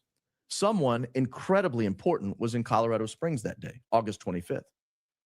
At this point, I want to flash back to the Sean Ryan show, where he interviewed Charlie Kirk's chief security contractor, Brian Harpole. Sean Ryan asks Brian Harpole how many days before the September 10th event in Orem, Utah, was his team on the ground to prepare. Brian Harpole tosses a little word salad and ultimately comes up with a date of when the intense preparation began for the September 10th date in Orem, Utah. I'll play it and you can listen to it. The date may sound familiar. So this is from December 4th or something. This is a couple of weeks ago, but bear with me. This is important now. Where are we here? Now you get to see amateur hour as I try to get stuff moved over to the screen. That was going to be a slick transition. Why is it not coming up? I'll jump ahead. How about that? The permitting process and all that goes on behind the scenes. And then there's questionnaires that are filled out that there was a lot of busy work. And then so, kind of like in the military, what you did, we create forms that, hey, let's get this information up front. Mm-hmm. And so that we have a duplication process so that we can confirm it. And so we started our first, before that one, the 24th of the month prior. They started their preparation the 24th of the month prior. Recall, the date August 25th was the date we were looking at. The planning, he says, started on August 24th, the day before the SAM 000 flight arrives in Colorado Springs. I'll explain to you in a moment why Colorado Springs is relevant, and I'll go ahead and do that now. I can do it quicker than I did it that day. The Colorado Springs flight, if this Mitch, Candace's witness, is credible, if he's credible, and that's a big if, I'm just accepting the fact that he was there for right now for the purposes of this analysis. If it turns out he's full of crap and Brian Harpole wasn't there and Erica wasn't there and they can prove it, then that's gonna be pretty embarrassing, frankly, to Mitch's story. But if he was there and if he saw that airplane on the ground that day, the reason Colorado Springs before is important is because that plane had only been to that Colorado Springs airport 2 times. Once the day before the Fort Huachuca event on September 8th and 9th. And the only other time was October 25th and 26th. And that is when Brian Harpole said they began planning in earnest. And so if Brian Harpole is at Fort Huachuca and a plane went through Colorado Springs Civilian Airport to get there, and they started planning the event for Orem, Utah, when that same plane with high-end American officials on it, a SAM 000 flight, the SAM 702 flight, flies through the same Colorado Springs Civilian Airport, you now have some kind of synchronicity going on between those 2 flights. You now have similarities that cannot be ignored. I maintain that, in my opinion, the person who was on the SAM 000 flight to Colorado Springs, until someone proves me wrong, until someone shows me a picture of Vice President Vance somewhere else that day, I have to believe that was Vice President Vance. I have to. And the implications of that are stunning. I do not believe Vice President Vance was in Fort Huachuca the day before or 2 days before Charlie Kirk was neutralized, but I do believe he was in Colorado Springs on August 25th and 26th. And that flight went to Las Vegas. Initially, my gut instinct was, well, maybe he went to see Kash Patel. Kash Patel, after all, is acting weird about this whole thing. Now I'm starting to wonder, did he go see a certain congressman in Las Vegas? Or did he see certain donors in Las Vegas? Or did he see the director of the FBI at his home in Las Vegas? I don't know the answer to that.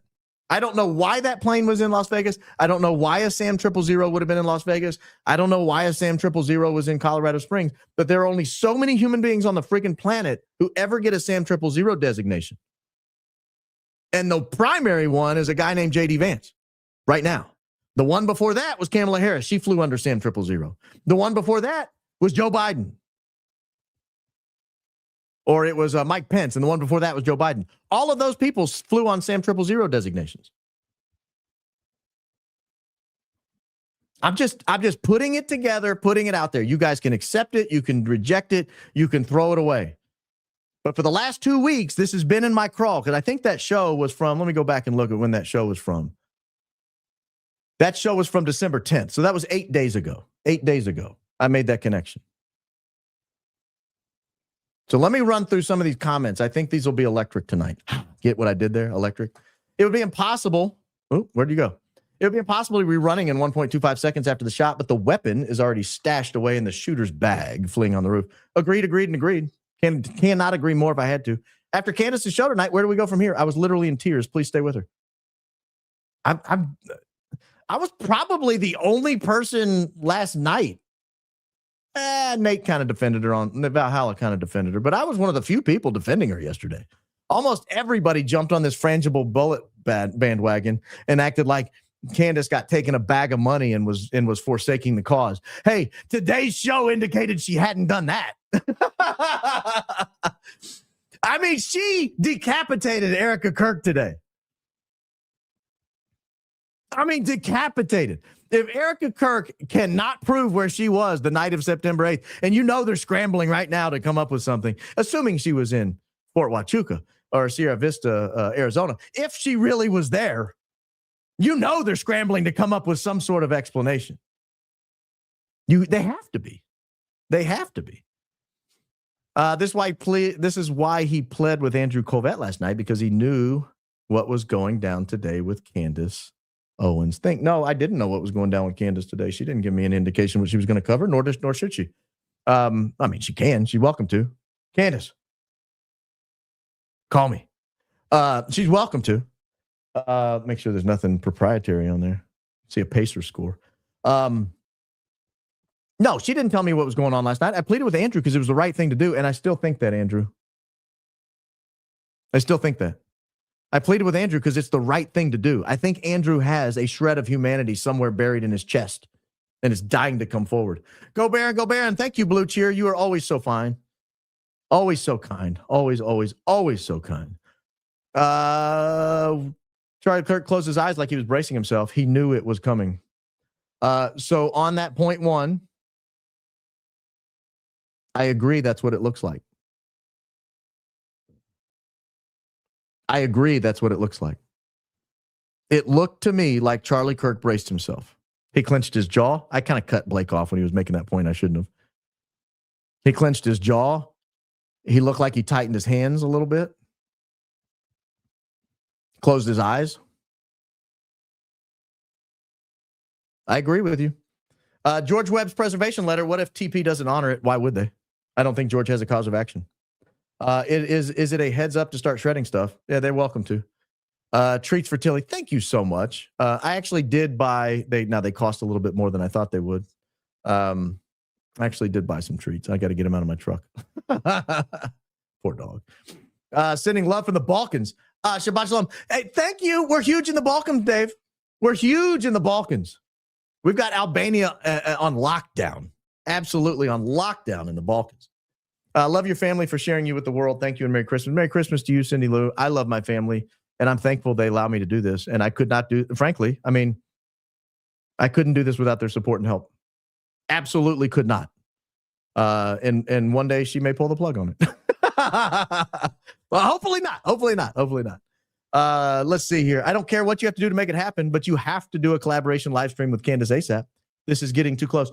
Hey, guys, she can get my number. She can get my number. She knows people who have my number. Call me. Happy to collaborate any way she wants to.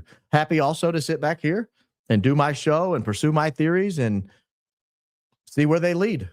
And when I like her theories and her information, I'll discuss it. Like the ABS plastic fragmentation in the back seat. Guys, vindication for everybody who was making fun of me for saying there was potentially no gunshot, or that there was at least something accompanying the gunshot.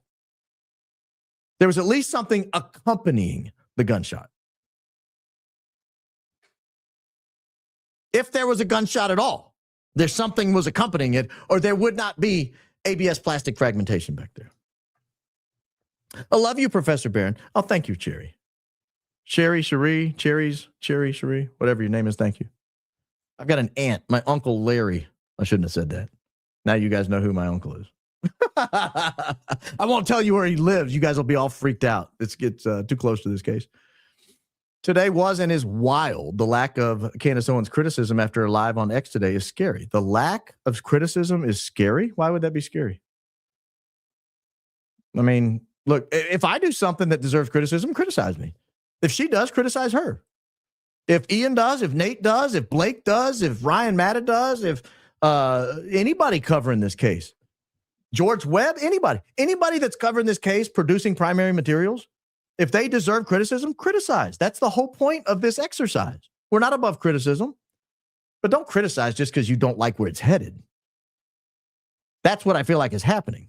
A lot of people who are invested in this are jumping in live streams and saying, this is a stupid theory, this is boring, this is dumb. I had a feeling for a few days we were seeing a murder in a way we've never seen before. I remarked last night how large the medallions looked under his shirt. Perhaps this is what is visible. I tend to agree with you. TPUSA staff would have an abundant stock of product called Throat Coat. Just having a yabba dabba do time.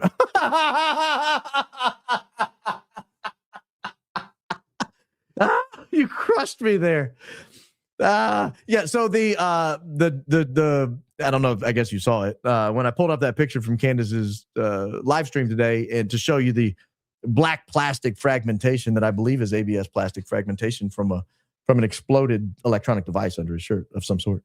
That is funny that you then at that point noticed that they had mouth drops called Throat Coat. That is great. Guess who Stephen Gardner was with right before Charlie was shot? He said it on his own live stream minutes after Charlie was shot. He said he had just gotten done interviewing Josh Hammer. I did not know that. That is great information, real Cora Kennedy. That's really great information. Stephen Gardner was kind of traveling down the right path on this. Somebody, it appears, got to him, because then, man, he was fed slop 101 after that, and then I stopped watching. Like, I don't say I lost respect for him. He's a great broadcaster, but I stopped watching. I stopped watching at that point. You cannot tell from a picture if it's plastic, glass, or anything else. Disagree. Tell me how. Be honest with yourself. I don't believe the real story, but you're gaining clicks, but losing cred, man. I don't believe I'm gaining clicks and losing cred. Tell me what black glass or other black plastic would look like that. I'm all ears. Glass from a cell phone is clear. Looks black, but it's clear. It's like your TV is clear. But it's not a tinted window. I mean, it didn't break a tinted window in there. What the hell else would it be? There's no explanation I can come up with. I have been really fair on these things. I always say, well, they could say this. Oh, they could say this. I'm having trouble finding anything they could say. It's not about gaining clicks. It's about, I saw that and I thought, oh my gosh. And let me tell you, somebody else thought the same thing, or they wouldn't have emailed her asking that question. Somebody else saw that and thought the exact same thing. Let's see. Yeah. Didn't Candace report they put a different microphone on Charlie just for that event? Who bought that microphone? Who recommended it and put it on Charlie?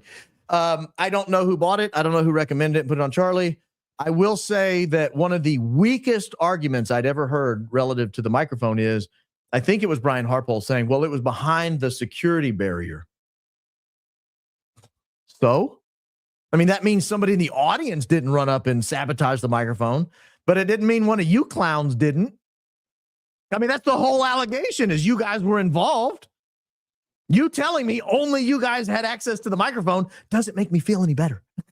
In fact, it makes me feel a lot worse. In fact, had it been brought in with some Yahoo in the 6th row, I would have felt a lot better. And he might still be alive. Valhalla, let Baron cook. Thank you, sir. Thank you. I guess this is the point where I admit I fell asleep to him again last night. I didn't think I would. I had my headphones in. My adrenaline was super high after I got off the air last night. I saw he was live, and he had just started not terribly long before. And so I backed it up. I started at the beginning. Well, I started about 5 minutes in.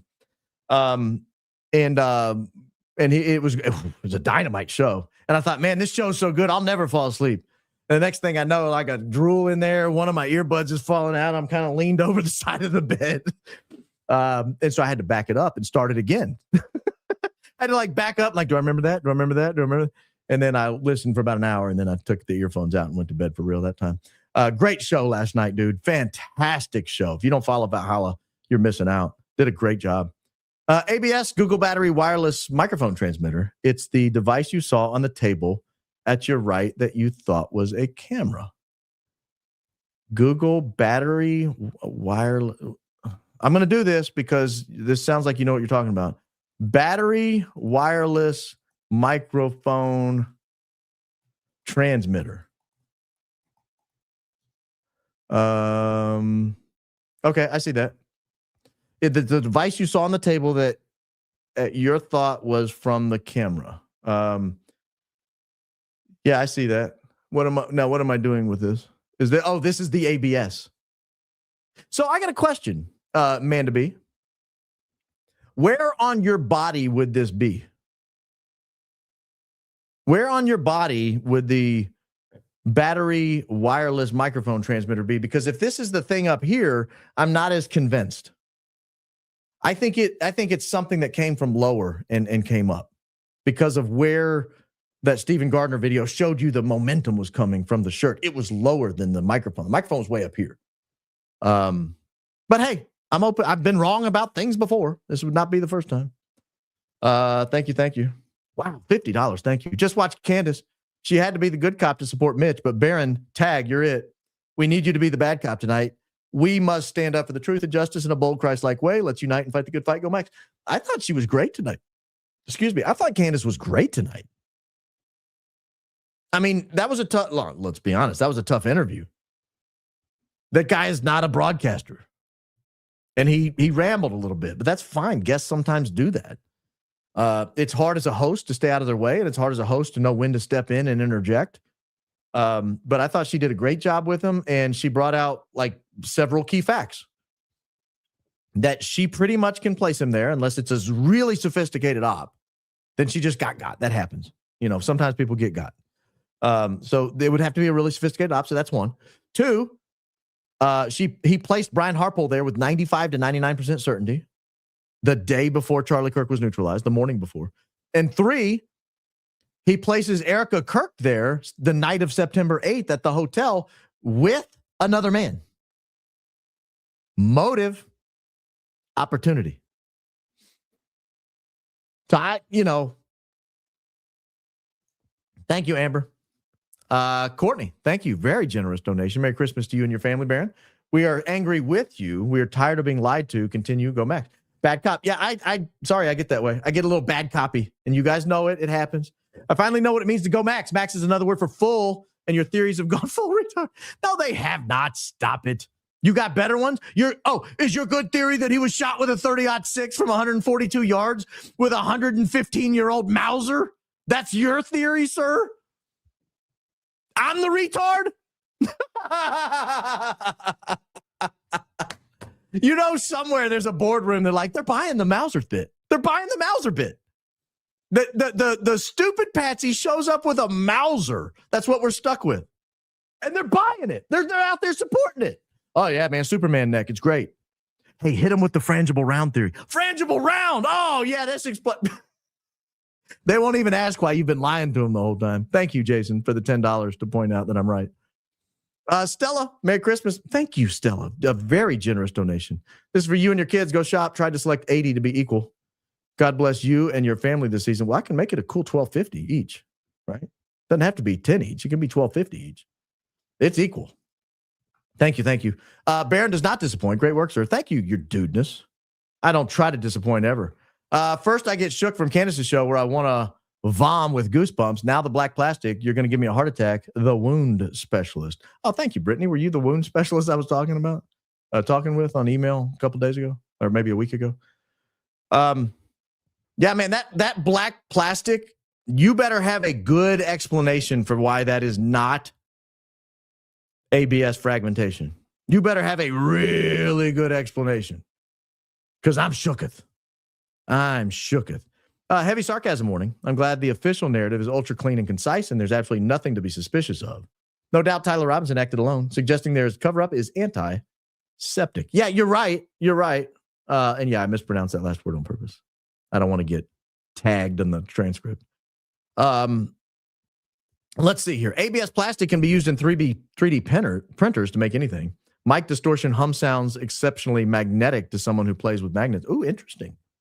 Interesting. I'll have to look. I didn't know that AB plastic was so useful in 3D printers. I have a theory I'm working on. I'm not ready to bring it out yet.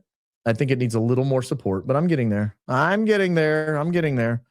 Jamie, $50. Thank you. Love your show. Get excited for it every night. His entire team, Doctor and Erica, all saw it. As she said, I want to see what they did to my husband. They're all in on it. Hard stop. Yeah. Yeah. I wanted to add something, but I'm not going to. I keep waiting for someone to hold EK to her lie. She said first interview, Mikey called her within seconds. Now call logs say otherwise.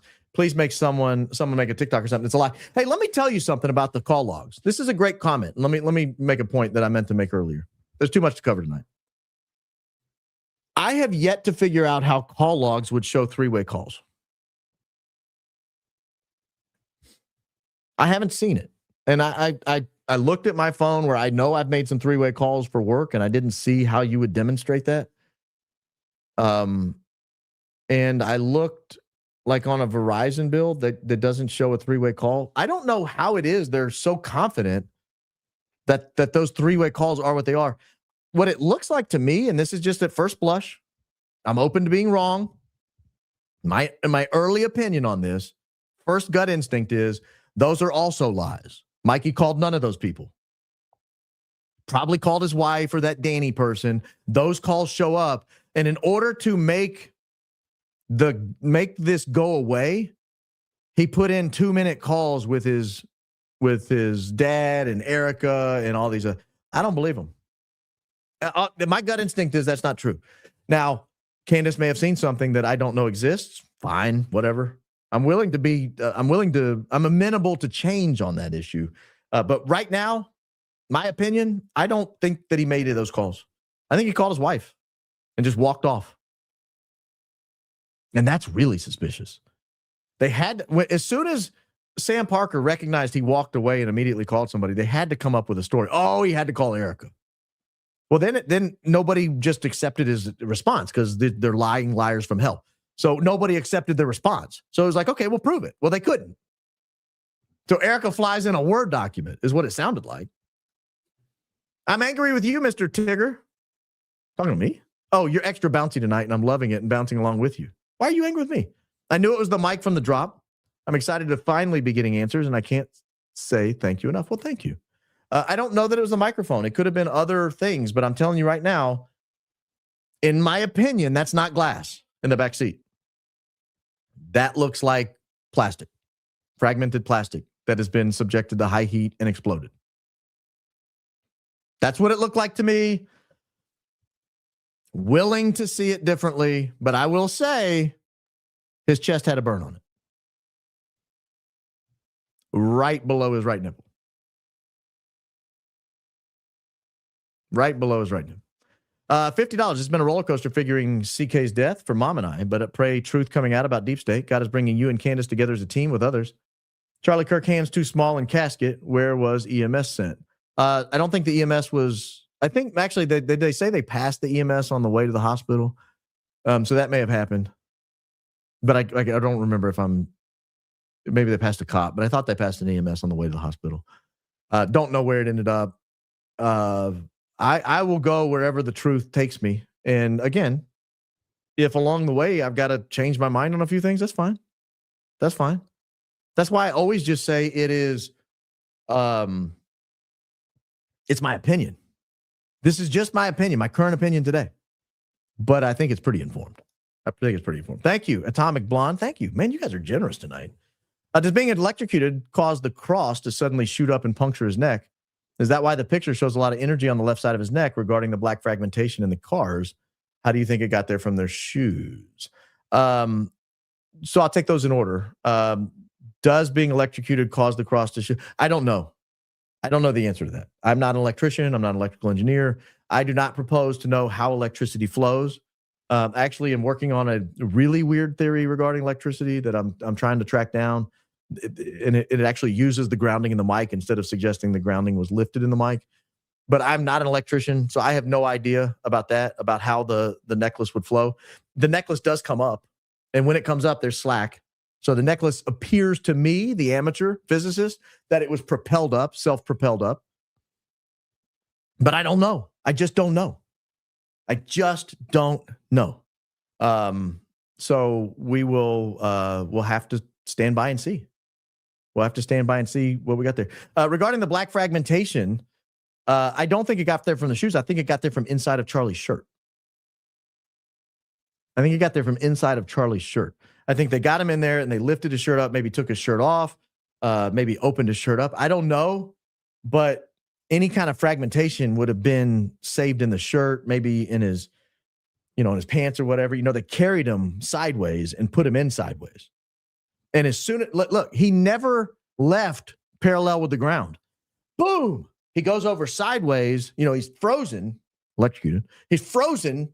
And then he goes over sideways and they land him on that plastic case.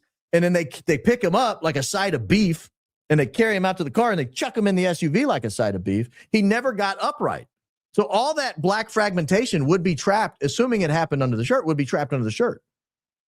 And if they're trying to give him CPR or they're taking stuff off of him, they're looking around his chest or whatever, that black fragmentation is going to fall out of his shirt. I cannot find an explanation for why black glass would be all over the back seat. I can find a good explanation for why black fragmented plastic would be all over the back seat. Ian, wow, you guys are very generous tonight. All waiting for Baron's take tonight. Thank you. Man, we got the whole team here. Valhalla, Nate, Ian. We get Candace in here. We had Blake in here. We had the whole team together tonight. This is great. L-Bucks. Baron, you and Candace got to team up and help that guy who swears he saw EK and the security crew at the base. You're the most intelligent, funny, and charming person here. Wow. Stacy, you're making me blush. I'm a sucker for false flattery, Stacy. A total sucker. I fall for it every time. So you got me.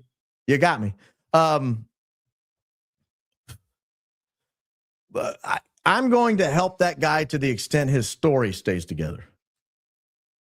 Like, if Brian Harpole and Erica Kirk can't prove they were somewhere else, then his story has stayed together.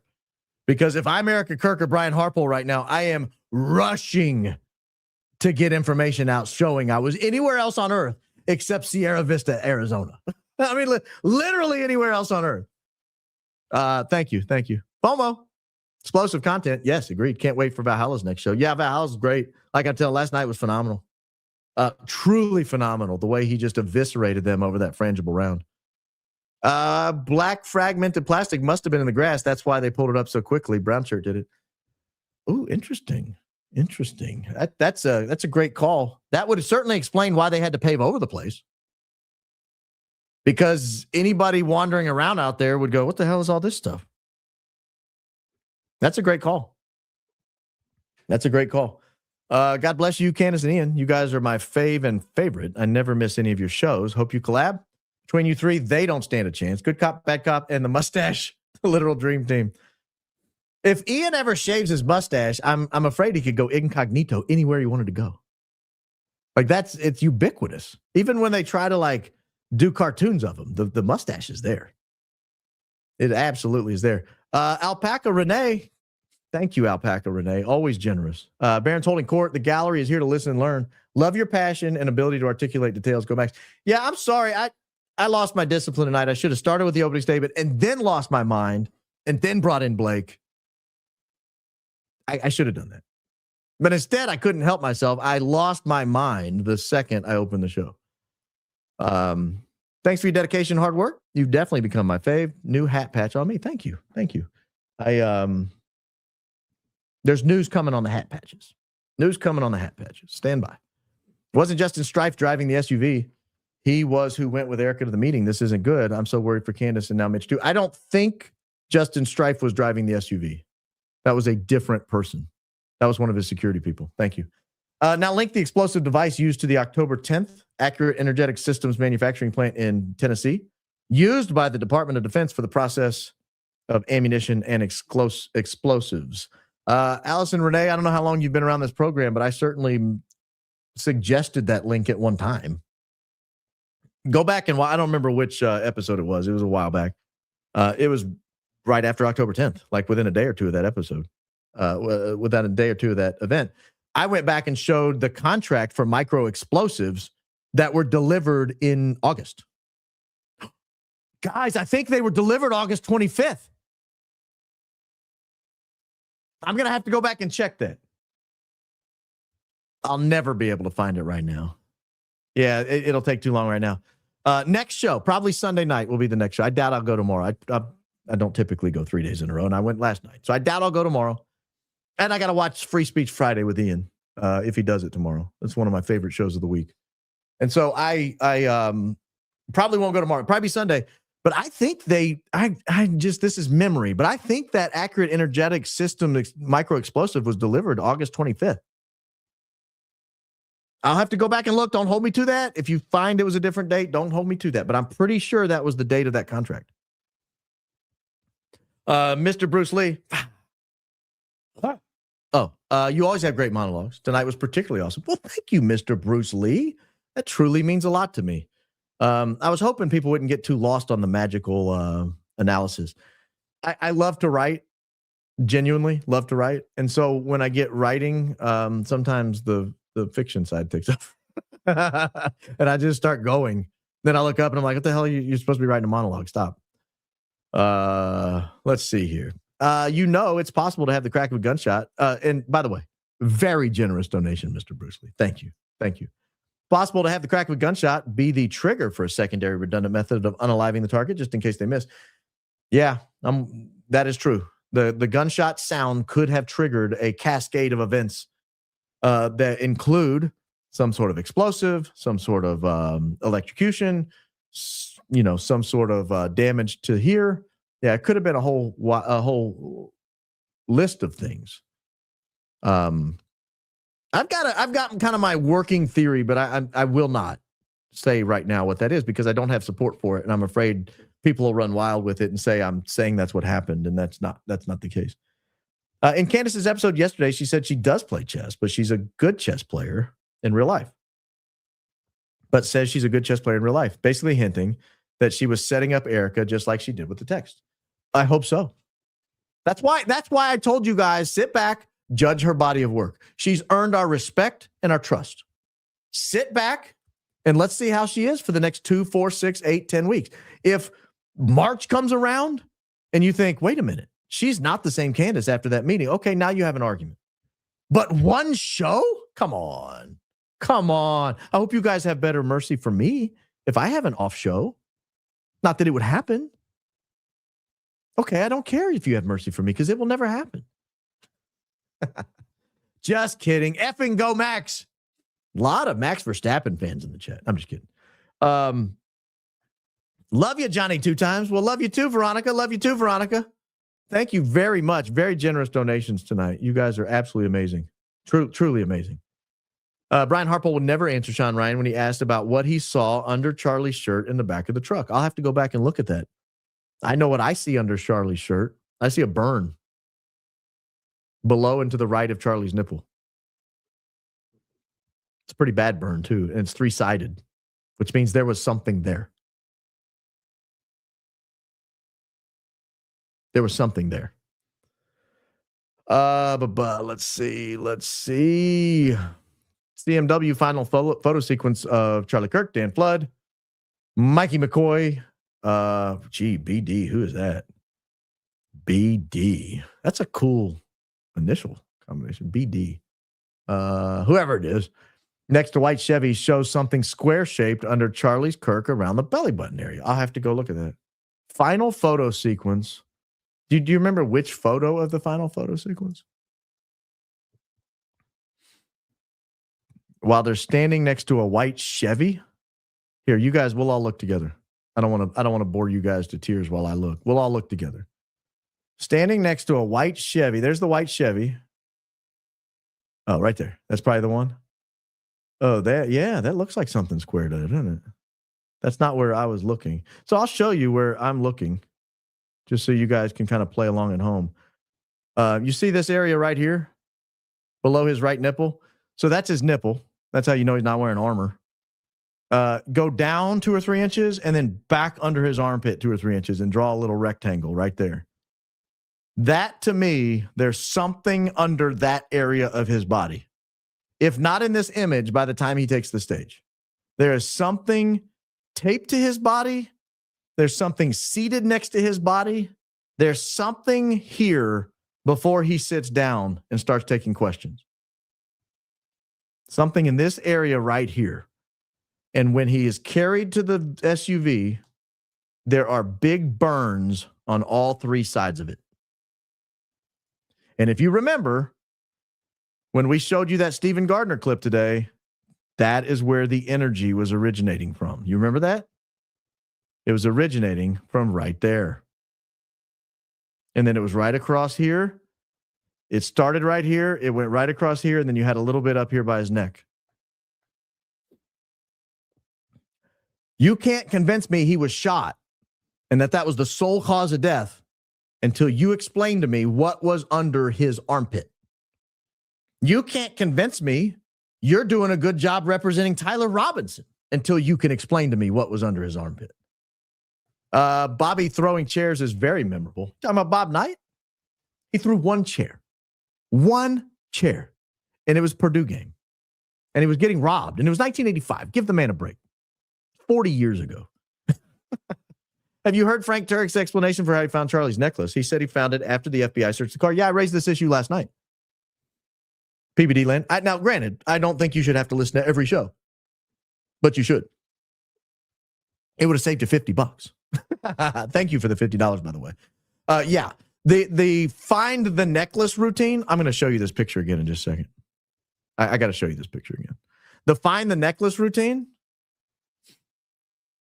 I'm going to get back to this in a second. I'm going to answer your question. I want you to examine this man's shirt right here real quick. Just examine this man's shirt. We're going to come back and look at it in just a second. I'm going to blow. Well, we'll look at it again Sunday. Just examine the shirt. When you guys come Sunday, I'm going to blow your mind about this shirt right here. The necklace, the whole point of saying he found the necklace in the van or in the SUV was because he wanted to act like the FBI and the local police had already looked at it and everything was fine with it. That was the whole point of saying that. Oh, yeah. I mean, they just scoured the car. They looked at everything suspicious in that car. And we weren't able to get back in until they had checked everything and everything was clear. That's when I found the necklace. Bull butter. I don't believe you. I don't believe you. Didn't you show an image of a burn in his right armpit the other night as well? This would align with the mini explosion. Look, you guys can tell me all day long it was a gunshot and only a gunshot. That's fine. I'm not going to argue with you. I'm not going to fight. We're all allowed to have our own opinions. Something happened under that shirt. Something that burned him and generated a tremendous amount of force happened under that shirt. I don't know what it was. I am allowed to raise a lot of different possibilities. Micro explosions, electrocution, some kind of secret military tech we don't know about. But you know what didn't happen?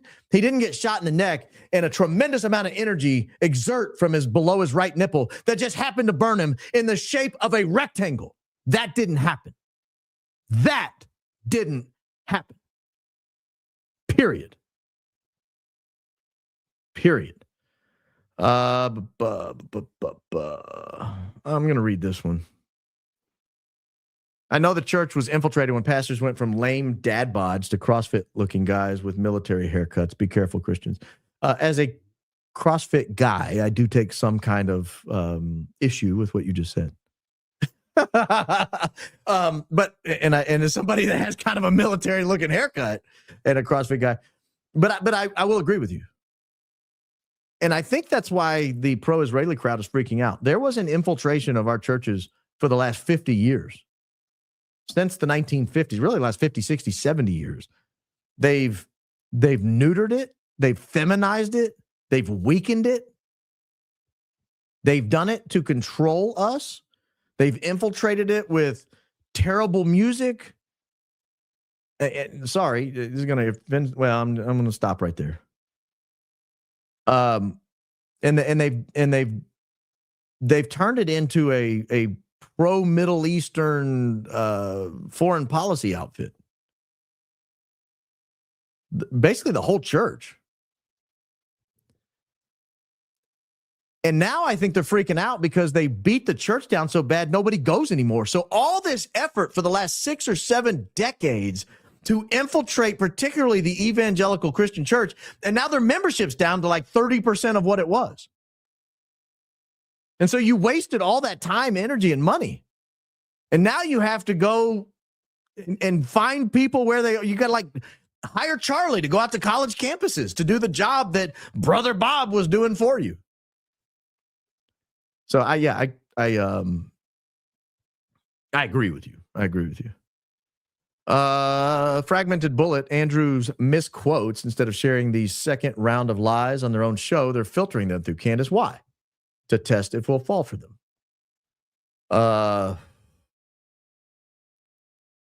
I didn't see how they covered that today. I'll admit I don't watch that show.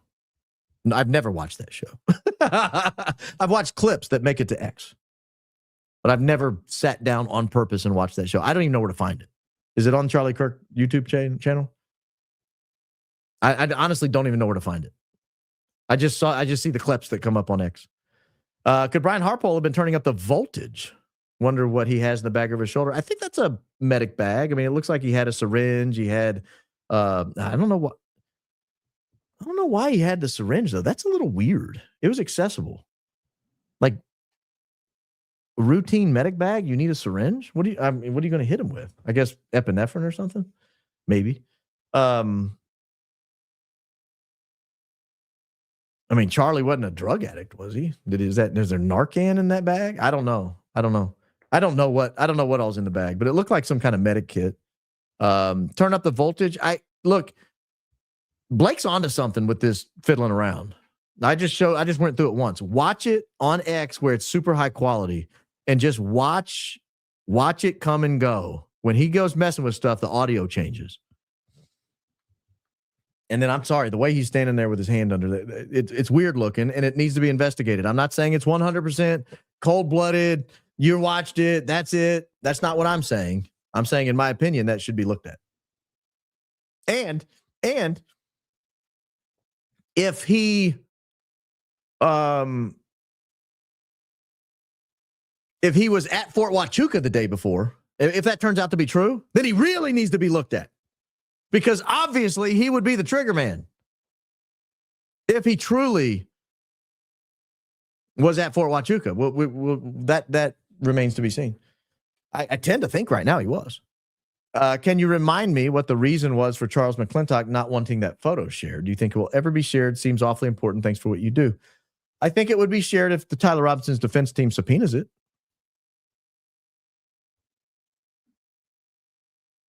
I think that's how it could be shared. I've not gotten a subpoena from Tyler Robinson's defense team. I don't know if Charles has. That's the second part. The first part of it is, why does he not want it shared? There's a very clear image of Charlie's face in the image. A very clear image of Charlie's face. And his neck is hanging in a very vulnerable position. And I wouldn't want to see my wife in that picture. And I don't think he wants Charlie's parents to. I mean, you've already seen the gore and the blood and all that. That's one thing. To see him just carried off to slaughter, man, it'd be tough. It was tough on me, and I don't even know him. Like, I'd never met him. Why weren't these questions asked by investigators? Why was nothing confiscated? No one was searched. No computers seized. No phone records. Home search. Nothing. I've never seen such a thing ever. Janice, you and me both. I've never seen it either. I have my suspicions as to why. It has a lot to do with that Sam 000 flight coming to Colorado Springs. It has a lot to do with the Fort Huachuca meeting, assuming it happened. It has a lot to do with the fact that they switched to a frangible bullet theory when they finally realized, hey, wait a minute. YouTube firearms experts like Nate from Valhalla, like Chris Martinson, like all these, they have fired now hundreds or thousands of 30-06 rounds at beef, femurs, rib bones, like cow rib bones, not humans. Bovine vertebrae that are this freaking big around. They can't get anything to stop the 30-06. Nobody's buying it. Bring out the frangible round. Bring it out. Yeah, but we told everybody that Andrew talked to the surgeon and we had this whole miracle Superman neck. Well, tell him he lied. Just tell him he lied. Yeah, but then he won't be able to go on the Charlie Kirk show. Just don't mention it. Just act like it didn't happen. I mean, that you are here. Like on the mall map, you're right there. Thank you for your work. Thank you for your donation. Very generous. Thank you. Jernana. Do they fear or do they know the SD card removed from the camera behind Charlie Kirk shows a rehearsed, synchronized, non-life-saving procedure to cover up their actions? This is what Deep USA has that none of us have seen. Where is it? If I get to ask Candace one question, it is, did they allow you to see all the way until he was carried off? Even then, they were standing above him, but I would like to see, were they pulling bags off of him? Were they pulling electronics off of him? Were they pulling tubing off of him? Were they pulling wires off of him? There's a detail about the picture that I've not shared, that I'm not going to share until I get to the right person, because someone's going to offer me one day an explanation for what that is, and they're going to act like I'm stupid for suggesting it's anything else. And there's one detail I'm purposefully leaving out that will undercut whatever it is they come up with. Because I think I know what it was.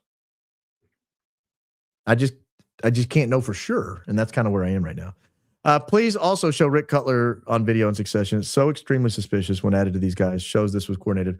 That's I think, my understanding. Either Cutler is also pulling a detonator, or Cutler is pulling a detonator and Ryan Harpole is pulling a dud, or they are both pulling one, or there's too much coordinated action. It's not random. It's not accidental. What do you think Charlie's parents are going through? Do you think Charlie was born a Fed, or are they possibly real people who are scared to death? I think they're real people scared to death. I do. Harpole has a cordless microphone. He's standing by the speaker causing feedback, so they could tell him to hold the mic and put it down. No, his mic wouldn't be feeding into that PA. So the feedback loop is the microphone and the speaker that the microphone feeds to are looping and getting louder and louder. Harpole, his microphone was feeding to the earpieces. That wasn't going out over a PA, so that wouldn't make sense. Thank God you're live tonight. Candace dropped those nukes, and my husband is working overnight, meaning I have 0 people to freak out with about this. You're literally my group chat tonight. Well, Braziliana, I'm glad we could help you. Jennifer White, I can't say that. I shouldn't be telling you who I know that's named Jennifer White. But I know somebody named Jennifer White. Strange that Mitch said years ago he'd placed something out in the desert and they were having signal issues. He had to go back out there to fix it. It was something in the tunnels messing with the signal. H messing with the signal. Harpole messing with the signal. Coincidence. That's an interesting. Thank you for the very generous donation. That's an interesting correlation. I think it's just coincidence. He was placing signals that could feel footsteps, so that they would know if illegals or cocaine was being trafficked. Let's see here. I work in the live entertainment industry. There's never been a time that the head of security was called over for audio issues. Yeah, Danny, that would have been a first for me. I don't work in the entertainment industry, but I've been on stages where large events are going down. Security was not worried about audio feedback. I've been around some sophisticated security teams. I've never seen that. Most plausible theory, too many moving parts, though. Too many people. How do they keep it all from crumbling? No way they can keep everyone quiet. TR had nothing to do with it all. This would be a lot of coordination. If you thought your family would be murdered, you would keep it quiet. Or if you got a tremendous payout, you would keep it quiet. You would. Mike guy, red hat. Okay. And closest security. Yep. Tell Hunter not to touch the mic during his questions. Why? Perhaps they don't know where the surge will travel. Found you through Ian. God bless everyone. That was my initial instinct, is that but then I was assured that if there was a ground lift happening, which I don't know that it was, that's just a suggestion. If there was a ground lift happening, though, it would be isolated to the mic Charlie was holding. I'm going to come back to that in just a second. I have been told later that these college tours, they don't like kids messing with the mics. Those are expensive mics. It's sensitive audio equipment. And they don't want them messing with the setup. So they come in and they do it for you and they say, please don't touch it. Going back to the ground lift, I've come across another theory that would require the mic to be grounded in order for all that to happen. Someone emailed me about that. It's really a fascinating theory. I'm not an electrical engineer. I raised the issue of electrocution based on things other than the way electricity moves. I've raised it based on the way his body moves, the way his ring moves. I've not raised it the way electricity moves. That's for smarter people than me to figure out. Blake, man, you have truly put in this time. He has. Thank you, Cindy, for saying that to our guest. He was wonderful. I watch you on X. What's your YouTube channel? He gave you that. The only thing that can make this better is Ian Carroll on. Yeah, Ian and I want to do something together, and we keep talking about it, but he's a very busy man, and I'm a busy man, and it's just hard to find a time to do it. But we've talked about it many, many times. So hopefully that'll happen. I'd like to do something with Nate, too. Nate, again, I always say this. I'm fascinated, and Ian is, we'll talk. I'm wanting something to happen. I want something to happen with both of them. I think they're fantastic humans. Candace Witness put Erica in Huachuca, with Brian the day before. Erica. Yeah, I saw that. Mountain biker for fun. I saw that. That's wild. Rick also twists a knob under Dan's shirt when attending Kirk. Checks his right hip, slides to his left, then twists. The vid from left to right, from left side shows it. That's interesting. I'll have to check that out. So this is Rick twisting a knob under Dan's shirt. I will look at that. Normally, I don't like to watch a man twist another man's knob. But I will look at it because you've assured me I can look at it. I will. Oh, my gosh. Look at this. Wow. Thank you. Thank you for a massive show, Baron. Your talent stack is awesome. I agree with Mitch. Baron gets it. Yeah, Mitch was very kind today, believe it or not. Mitch was very kind. The show timing couldn't have been better. Blake and I were going to do that show last night. And we booted it to tonight for logistical reasons because of last night's show. I didn't think it would fit. It wouldn't work. It was too much. And so we booted it to tonight, and it worked out perfectly because Mitch was talking about Brian Harpole. Mitch being Candace's guest tonight. So if you have not seen Candace's show, watch it. If you've not seen Valhalla's show from last night, watch it. If you have not seen, Liberty Lockdown in 35 minutes, I'll be live with Clint. So I've got to hustle through these. Actually, I will not be live with Clint. Excuse me. We've pre-recorded it. It will be released as a live premiere at 10 o'clock Central Time, 11 o'clock Eastern. So if you don't have anything to do tonight, head over there. Let's see here.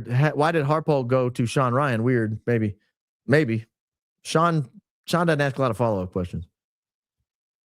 Am I wrong to think if this happened? Wow, what a generous donation. Thank you. Am I wrong to think if this happened to my boss or husband, we would call our lawyers and insurance and demand a third-party scene recreation investigation report, and they immediately send letters of evidence preservation so the scene, car, and phones are not altered? Yeah. I mean, I would think you would be trying to collect from Brian Harpole's insurance company for sure. For sure. And that would take some investigation on its own. That may be an independent investigation going on right now. We don't know that. But if my spouse was under executive protection and she dies, I'm making a claim. Like, what are your limits? Tender your policy limits immediately. You don't tender your policy limits, I'm going to hit you with an excess judgment. We're getting it. I don't know. It might be a little too inside baseball. I didn't mean for it to sound pedantic or whatever. But basically, in that situation, you say, what amount of insurance coverage do you have? I need it. Is it $1 million? Is it $2 million? Is it $5 million? Give me all of it. You just killed Charlie Kirk. You just caused him to die. You didn't protect him. You were hired to protect him, and he died. Give me your money. Give me your insurance money. And if the insurance company says no, and they had an opportunity to settle within policy limits, and then you go hit them with a $50 million judgment, and they had $5 million in limits, and they didn't give it to you, most states, they're on the hook for the whole amount. So that letter should have already gone out if it hadn't yet. And that investigation would run separately from the police, believe it or not. I think it's important to dig into the background of the people in that video we just saw. Those men might something in their backgrounds that are shady. Though, yeah. So you're saying you're talking about Charlie Kirk security people and others, yeah? I still want to know. Oh man, I'm going to blow your mind tomorrow or Sunday. I think I'm going to blow your mind. Again, I want you to look at this old man. I want you to look carefully at this old man because we're going to talk about him Sunday. And it's wild. I mean, friggin' wild. So he's not the only one we're looking at in the background. There's other people. You're right. The whole security team needs to be looked at. Could the plane in Vegas be visiting Miriam Adelson? I thought about that. That's why I said donors. You always got to read between the lines with me. Every word has a meaning. I don't just say stuff. She's been very involved in everything in politics lately. Yeah. That's why I said donors. I said he could have been visiting the FBI director. He could have been visiting a congressman. He could have been visiting a donor. That was Miriam Adelson. Here we go. Saddest thing about all this, no matter how much evidence the YouTube Justice League gets, the FBI will never prosecute who's really guilty. Probably. Unfortunately, that could happen. And especially if something happens to Tyler, he must be protected at all costs. I crack up every time you replay yourself and talk over yourself. Nothing better than two barons talking at the same time. Thank you for your investigation. I pray for justice for Charlie. I thought about this. At some point, it's going to be like Inception. I'm going to play a video of me playing a video of me playing a video of me. It's going to be four barons lined up there and one little bitty off to the corner, one little bitty, PowerPoint slide up here I'm talking about. And I'm going to be like, look. Trust me, I thought about it.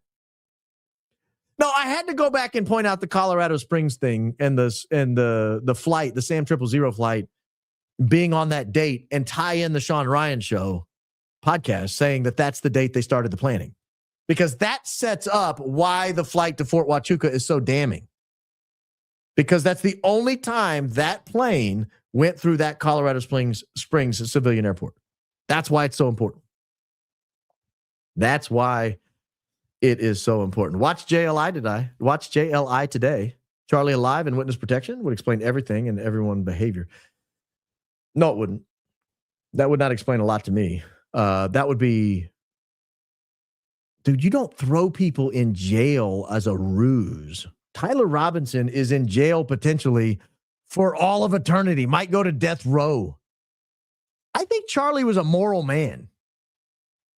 To begin with, it violates the 8th commandment. You're not supposed to lie. You're certainly not supposed to throw innocent people in prison. You know what I mean? Like, hey, we got a patsy. I'll fake my death. I'll go live in New Zealand. I don't know. I don't buy it. If so, he's not the person we think he is. Your show tonight and your work on this is wild. You're a national treasure. Never stop. Thank you. Thank you. That means a lot to me. AmFest is touting their 25 countries represented, ignorant that it's 24 too many. We all spent our night watching Candace Owens and then The Baron.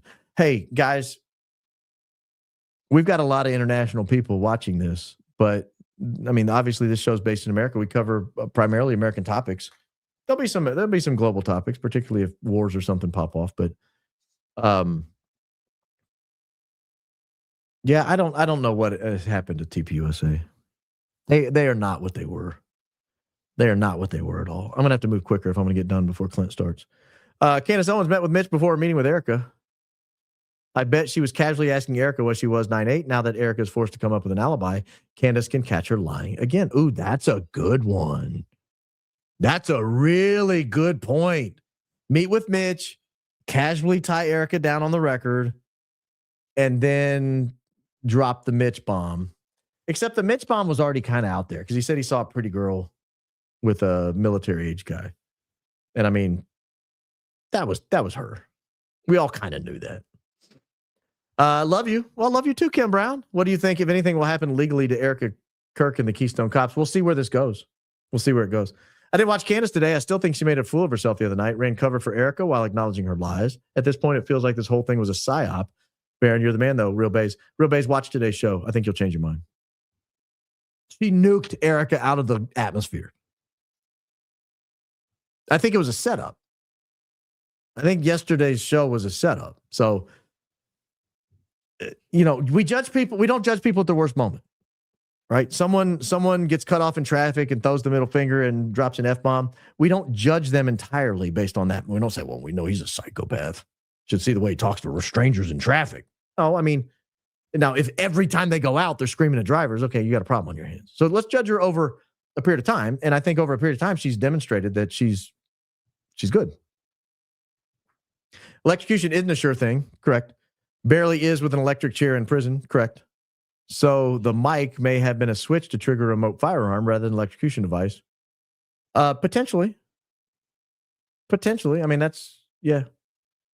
Or just get him on the ground and finish him off. I mean, he's got the 2 dots on his arm. We'll look at that. I've got some more footage from behind and we'll see, does somebody grab something larger than a pistol? A pistol grip is not that big, but there are other things that are. Love your pro-life example. Thank you, MJ Wolf. Thank you for your generous donation too. No one should question if they should have more children. I tell people that all the time. If you say, should we have more kids? Yes. If you say, I don't think we should have more kids, you're wrong. Go have more kids. They're all a blessing. That's correct. Every word of scripture says children are a blessing. Not one word of scripture is like, children are a burden. They're expensive. They throw up on themselves. They fall down a lot. They, tear stuff up. No, not a word of scripture. They're a blessing. I have 6 daughters and welcome any more God would bless us with. I am blessed among women in my house. Go Max. Thank you, MJ Wolf. Didn't Charlie say as they pulled up, let's give him a show? I'll have to go back and watch that. That's an interesting quote. Coppa via YouTube won't allow me to even comment now. I don't know who that is. Had a super chat from another account, but apparently now I can. Yeah. Now I can only super chat. What WTF? YouTube suppression is unreal. You and Candace and Nate. Look,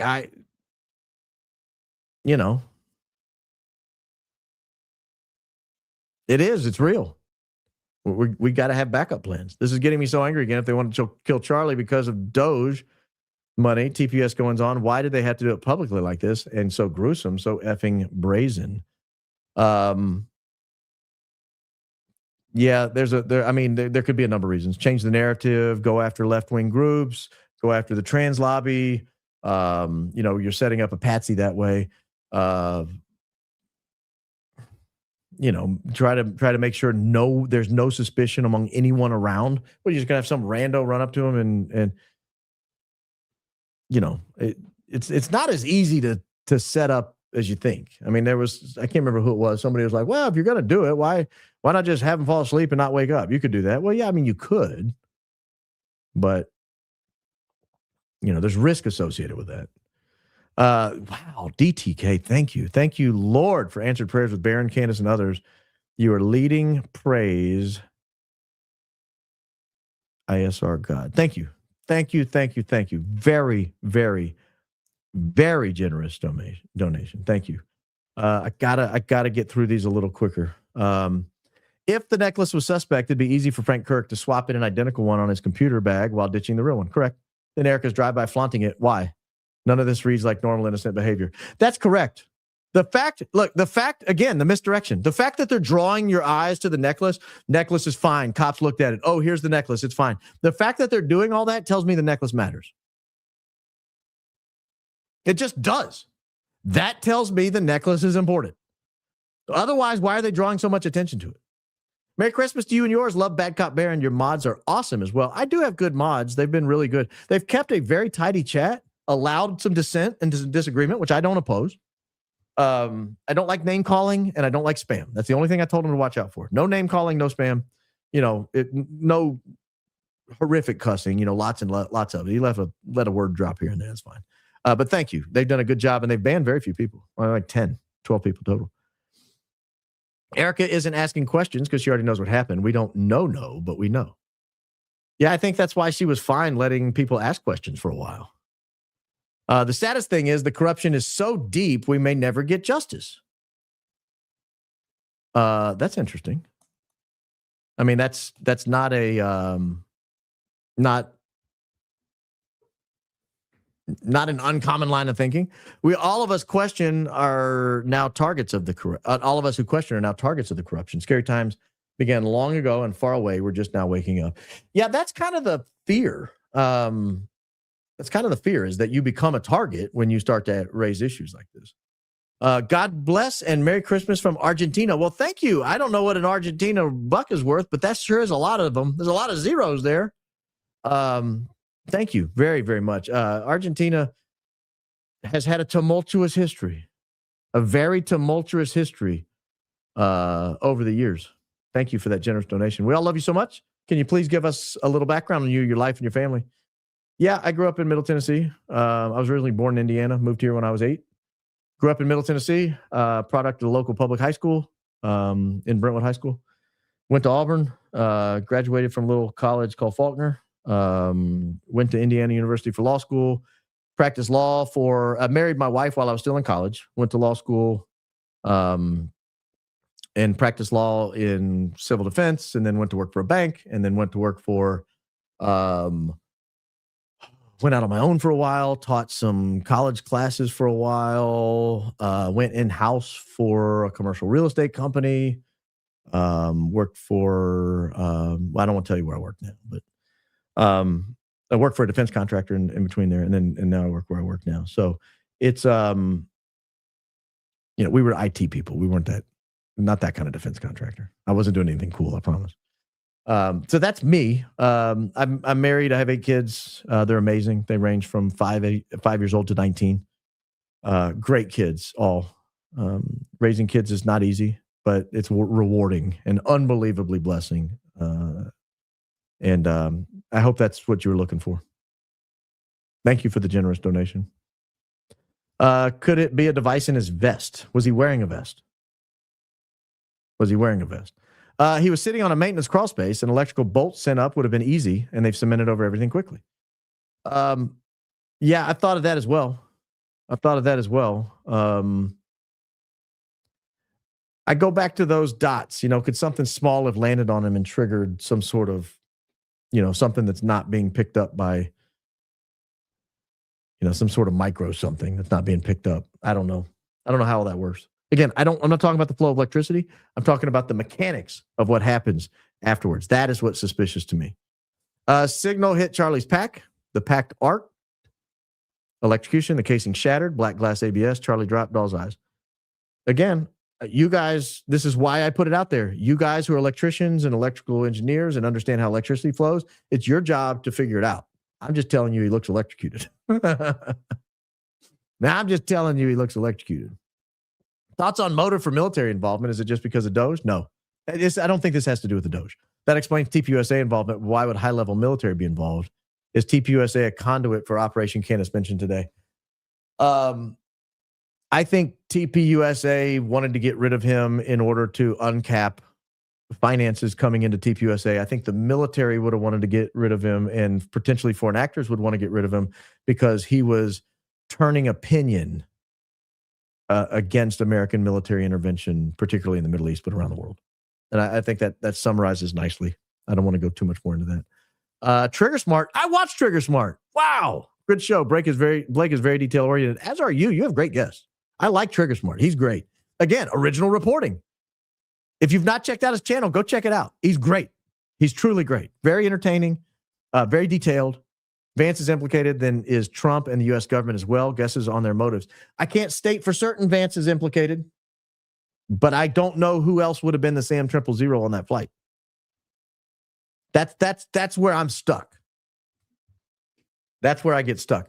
I don't know about Trump. I wonder to what extent Trump is still calling the shots. You know, there was a time at which Biden really stopped calling the shots. I'm starting to wonder that about Trump based on how, not based on the way he presents himself, sort of, but based on the way American policy has diverged greatly since the first Trump administration. I wonder to what extent he's calling shots. But thank you, Trigger Smart. It's an honor to have you here, truly. I watch your stuff. It's like meeting a celebrity. Great stuff. If the microphone was corded directly to an amp, mixer, or recorder, and there's no body pack transmitter attached to Charlie's clothing, then the magnetic mount on his shirt serves no function whatsoever. Now that I did not know. Now I'm going to take a picture of this because I was unaware of. So you're telling me the box up here would have served no purpose if there's not a transmitter attached to him? Oh, if there's no body pack? I did not know that. So I'm going to have to look into that. If that's true, that changes everything for me. But I can't know that. Thank you. Here we go. Makes me wonder if Erica met with Special Forces guy to take possession of armed necklace pendant. Is that what the kids are calling it these days? We just said it was fireworks. Now it's armed necklace pendants. Yeah, could be. You know, he didn't sleep in his bed the night before. And his necklace was in the room with her. And he came in to get it on his way out. Yep. Sorry, trying to get research in. Weapon, rigged belt pack, which shattered into ABS black glass. Signal hits belt pack. Belt pack arcs, explodes, creating the pop, ABS shards, and rib wound. Was he wearing a rigged belt pack? Send me a picture of that. Or send me what that would look like under his clothing. And is that what we're seeing here? On this image? Is that what we're seeing here? Is this the belt pack, this little square looking thing? Or is that just the way the shirt falls? I don't know. I don't know the answer to that. Because what we're talking about is up here. Now, if he was wearing some kind of sling or spandex thing or whatever you would call it, if it was some elastic thing around here, that would make a lot of sense to me because he could slip something in here. But what old gal was saying a second ago was that the microphone was up here, but it would be worthless without something else. And I don't know if that's true. That's all I'll have to look into. Here we go. Theory is that Brian Harpole operated a recorded sound effect of a gunshot to play through one or more speakers while an explosive was detonated in Charlie's shirt. Yeah, but why would they just had the sound guys do that? Or just rig it to go all at once? Now, I know all that stuff can be remotely delivered over Wi-Fi. Thank you, Baron, for never stopping. The truth is not easy, but mad respect for you and all the other great podcasters who keep showing up. Feel free to share the super with Blake. Great contribution. I'll do that. Thank you. Thank you very much. But yeah, Blake was a great guest. That went even better than I thought it would. Love you, Baron, and you and Candace are my faves. Thank you. You guys are all my faves. Can you upload a clip of your opening statement? It was gold and would love to share it far and wide. Going Max. Yeah, people get mad when I upload clips. I gotta be. Let me think about it. Let me think about that. Every time I upload clips, all the comments were like, "Oh, you mean butt? I've already heard this. You're an idiot." I'm not trying to soak people. People ask me for stuff and I upload it. That's it. But I have stopped uploading it because I got tired of people. I got tired of people. That's why I quit doing it. Brett Weinstein just said he was working with Charlie to get the COVID vax removed from the market right before this happened. Ooh, interesting. I did not hear that. Brett Weinstein's an interesting character. I'll leave it at that. Merry Christmas. Grateful for your integrity, intelligence, and determination to uncover the truth. Well, thank you, Karen. Very, very, very kind. A very generous donation. And Merry Christmas to you and your family, Karen. I mean that with all my heart. Genuinely, Merry Christmas to you. But let me go back to the Brett Weinstein comment because I feel like I slighted him and I shouldn't have. I have been fascinated by some of the Brett Weinstein podcasts he's done, particularly when he introduced the world to Callie Means, for example. Was fascinated by that, fascinated by several things he's done. But there's sometimes he does stuff and I'm like, is someone paying you to do this? Because why else are you doing this? Maybe the answer is no. Maybe I was a little harsh in my criticism. Here we go. Thank you. Mini capacitor on Charlie Kirk's body. Discharged, grounded throughout my timing of explosive plant destruction. Also very suspicious.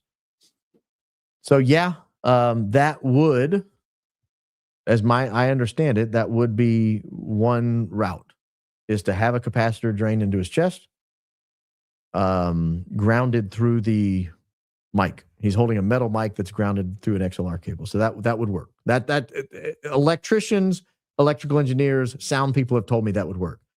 I don't know how you would get the mic pack to invade the body or the capacitor to invade the body, but maybe you've come up with an answer. Maybe it's the explosive. Let's talk about him wearing a faulty microphone. So why did he keep picking up a microphone to speak? 2 microphones. Yeah, one feeds to the PA, to the crowd. That's the handheld mic.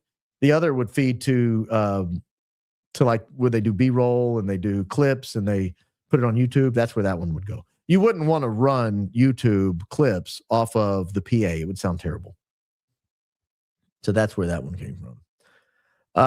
You did it. You found it. I believe in you. You found the murder weapon. Listen, it's an opinion. And we've not proven anything. I've raised the issue. Now let's examine it. That black plastic fragmentation that Candace found it, that she identified, or that her emailer asked her if it was present, was hugely important. It was the break I've been looking for. I didn't know I had it right in front of my eyes. I didn't zoom in on that picture. She showed it yesterday and I didn't zoom in on it. I should have paused it and zoomed in on it. I wasn't curious enough. I let you guys down. But it's a group effort. I mean,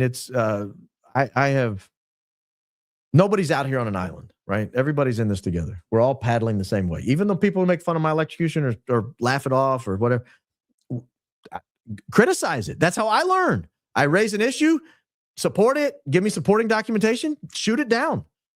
I might reevaluate.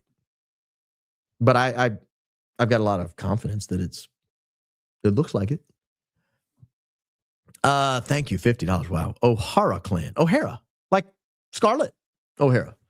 Love your show. What if Charlie knew something shocking was happening, but not the C2 crush? Could the Egyptian planes have been bringing a visitor to EK? I've thought about the visitor angle. Trust me. Trust me.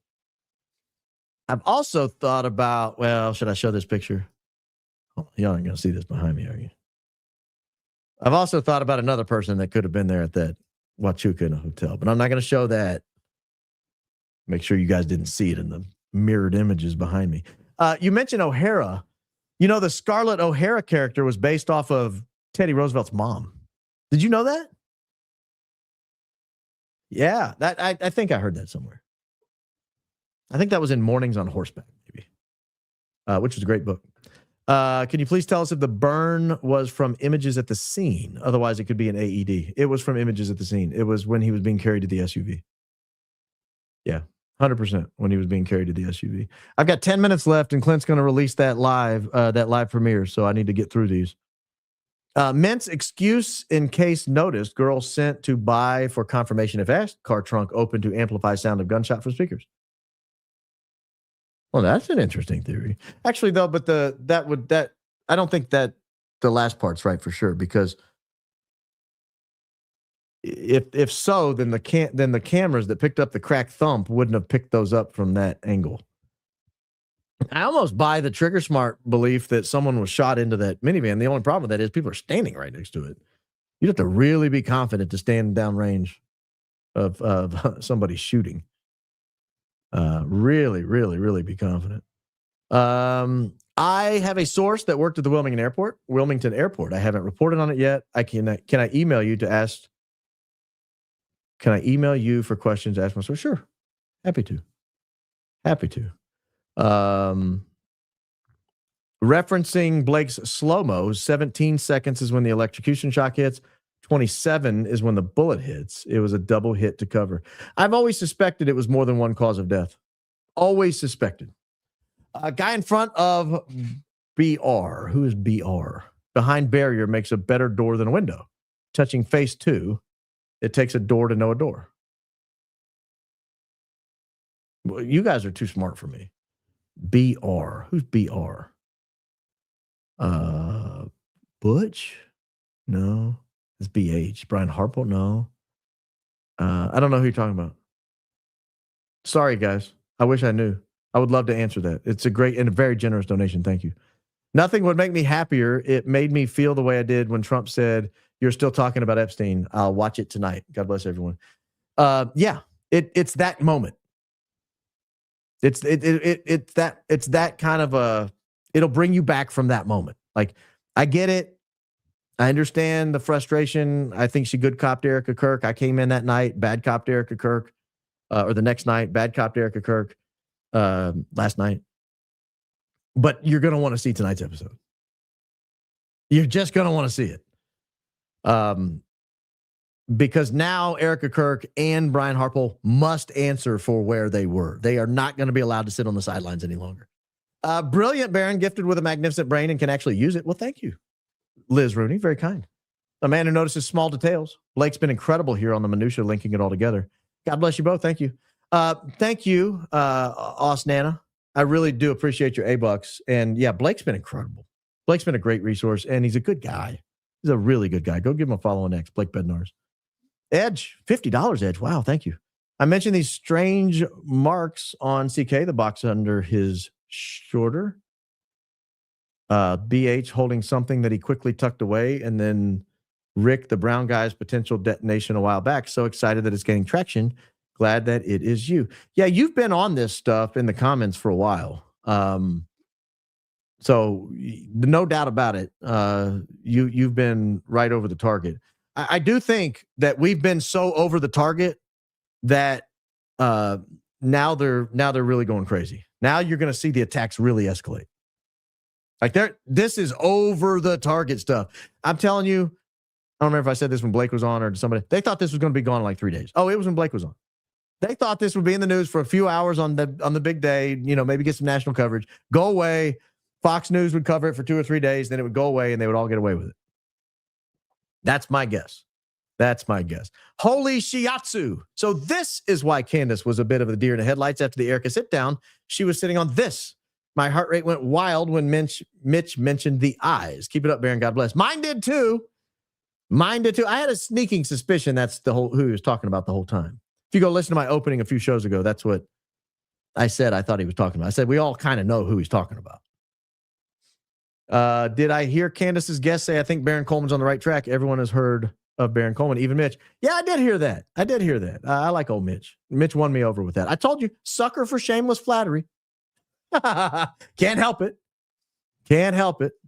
Das Green, Jackie O said, I want them to see what they did to my husband. Erica just doesn't seem authentic no matter what script she reads. God bless. I don't trust Erica. I don't trust anything she says. I don't trust anything she does. I don't trust anybody she's with. I don't trust anyone who's around her. I think Charlie Kirk would be married today if he had left Erica 5 years ago. I think he'd be alive today. What's thoughts on Trump and his non-USA first policy? We have no one that is truly America first. We do. They're just not in office. We do. We have lots of them. They just can't get elected because the people who are not America first control all the funding. You so rock. I was a super proud mama when Candace said your name and shared you to the world. Oh, thank you. Tip your nose. Tip for your nose. Don't buy a humidifier. A mold hotel. Yeah. Dab a little Neosporin, Q-tip, line both nostrils. Yeah, I had a bad experience with Neosporin. Almost lost an arm. I'll explain that one day. So I don't use that, but maybe something up the old nostrils. I'll think about that. Vaseline or something. Mickey was so proud of himself because he mic'd Charlie Kirk for the first time. Mikey was at a previous event. I wonder who mic'd him that day. He was mic'd by Philip. The guy in the 1776 hat. That's who mic'd him. I love your opening statements. Your show is 100% the most balanced with reality, investigation, humor, personality, receipts, and viewer interaction. Guys, the viewer interaction is absolutely my favorite part. Super sticker. Thank you, Jennifer. That's absolutely my favorite part. I am going to Liberty Lockdown. Liberty Lockdown YouTube channel. Clint Russell is the host there. I did an interview with him today, and it's my understanding he's dropping it tonight at 11 Eastern, 10 Central, 8 o'clock Pacific time. So I'm going to go over there while this is editing and watch that. It'll start here, I believe, in a few minutes.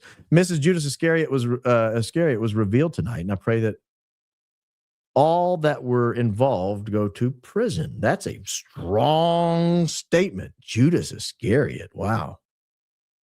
Jeepers creepers. Thank you, guys. Thank you. This was our biggest show by audience. I don't know if you guys noticed that, but by far, this was our biggest live show by audience. You guys deserve a ton of credit for hanging with us while we try to figure out what's going on.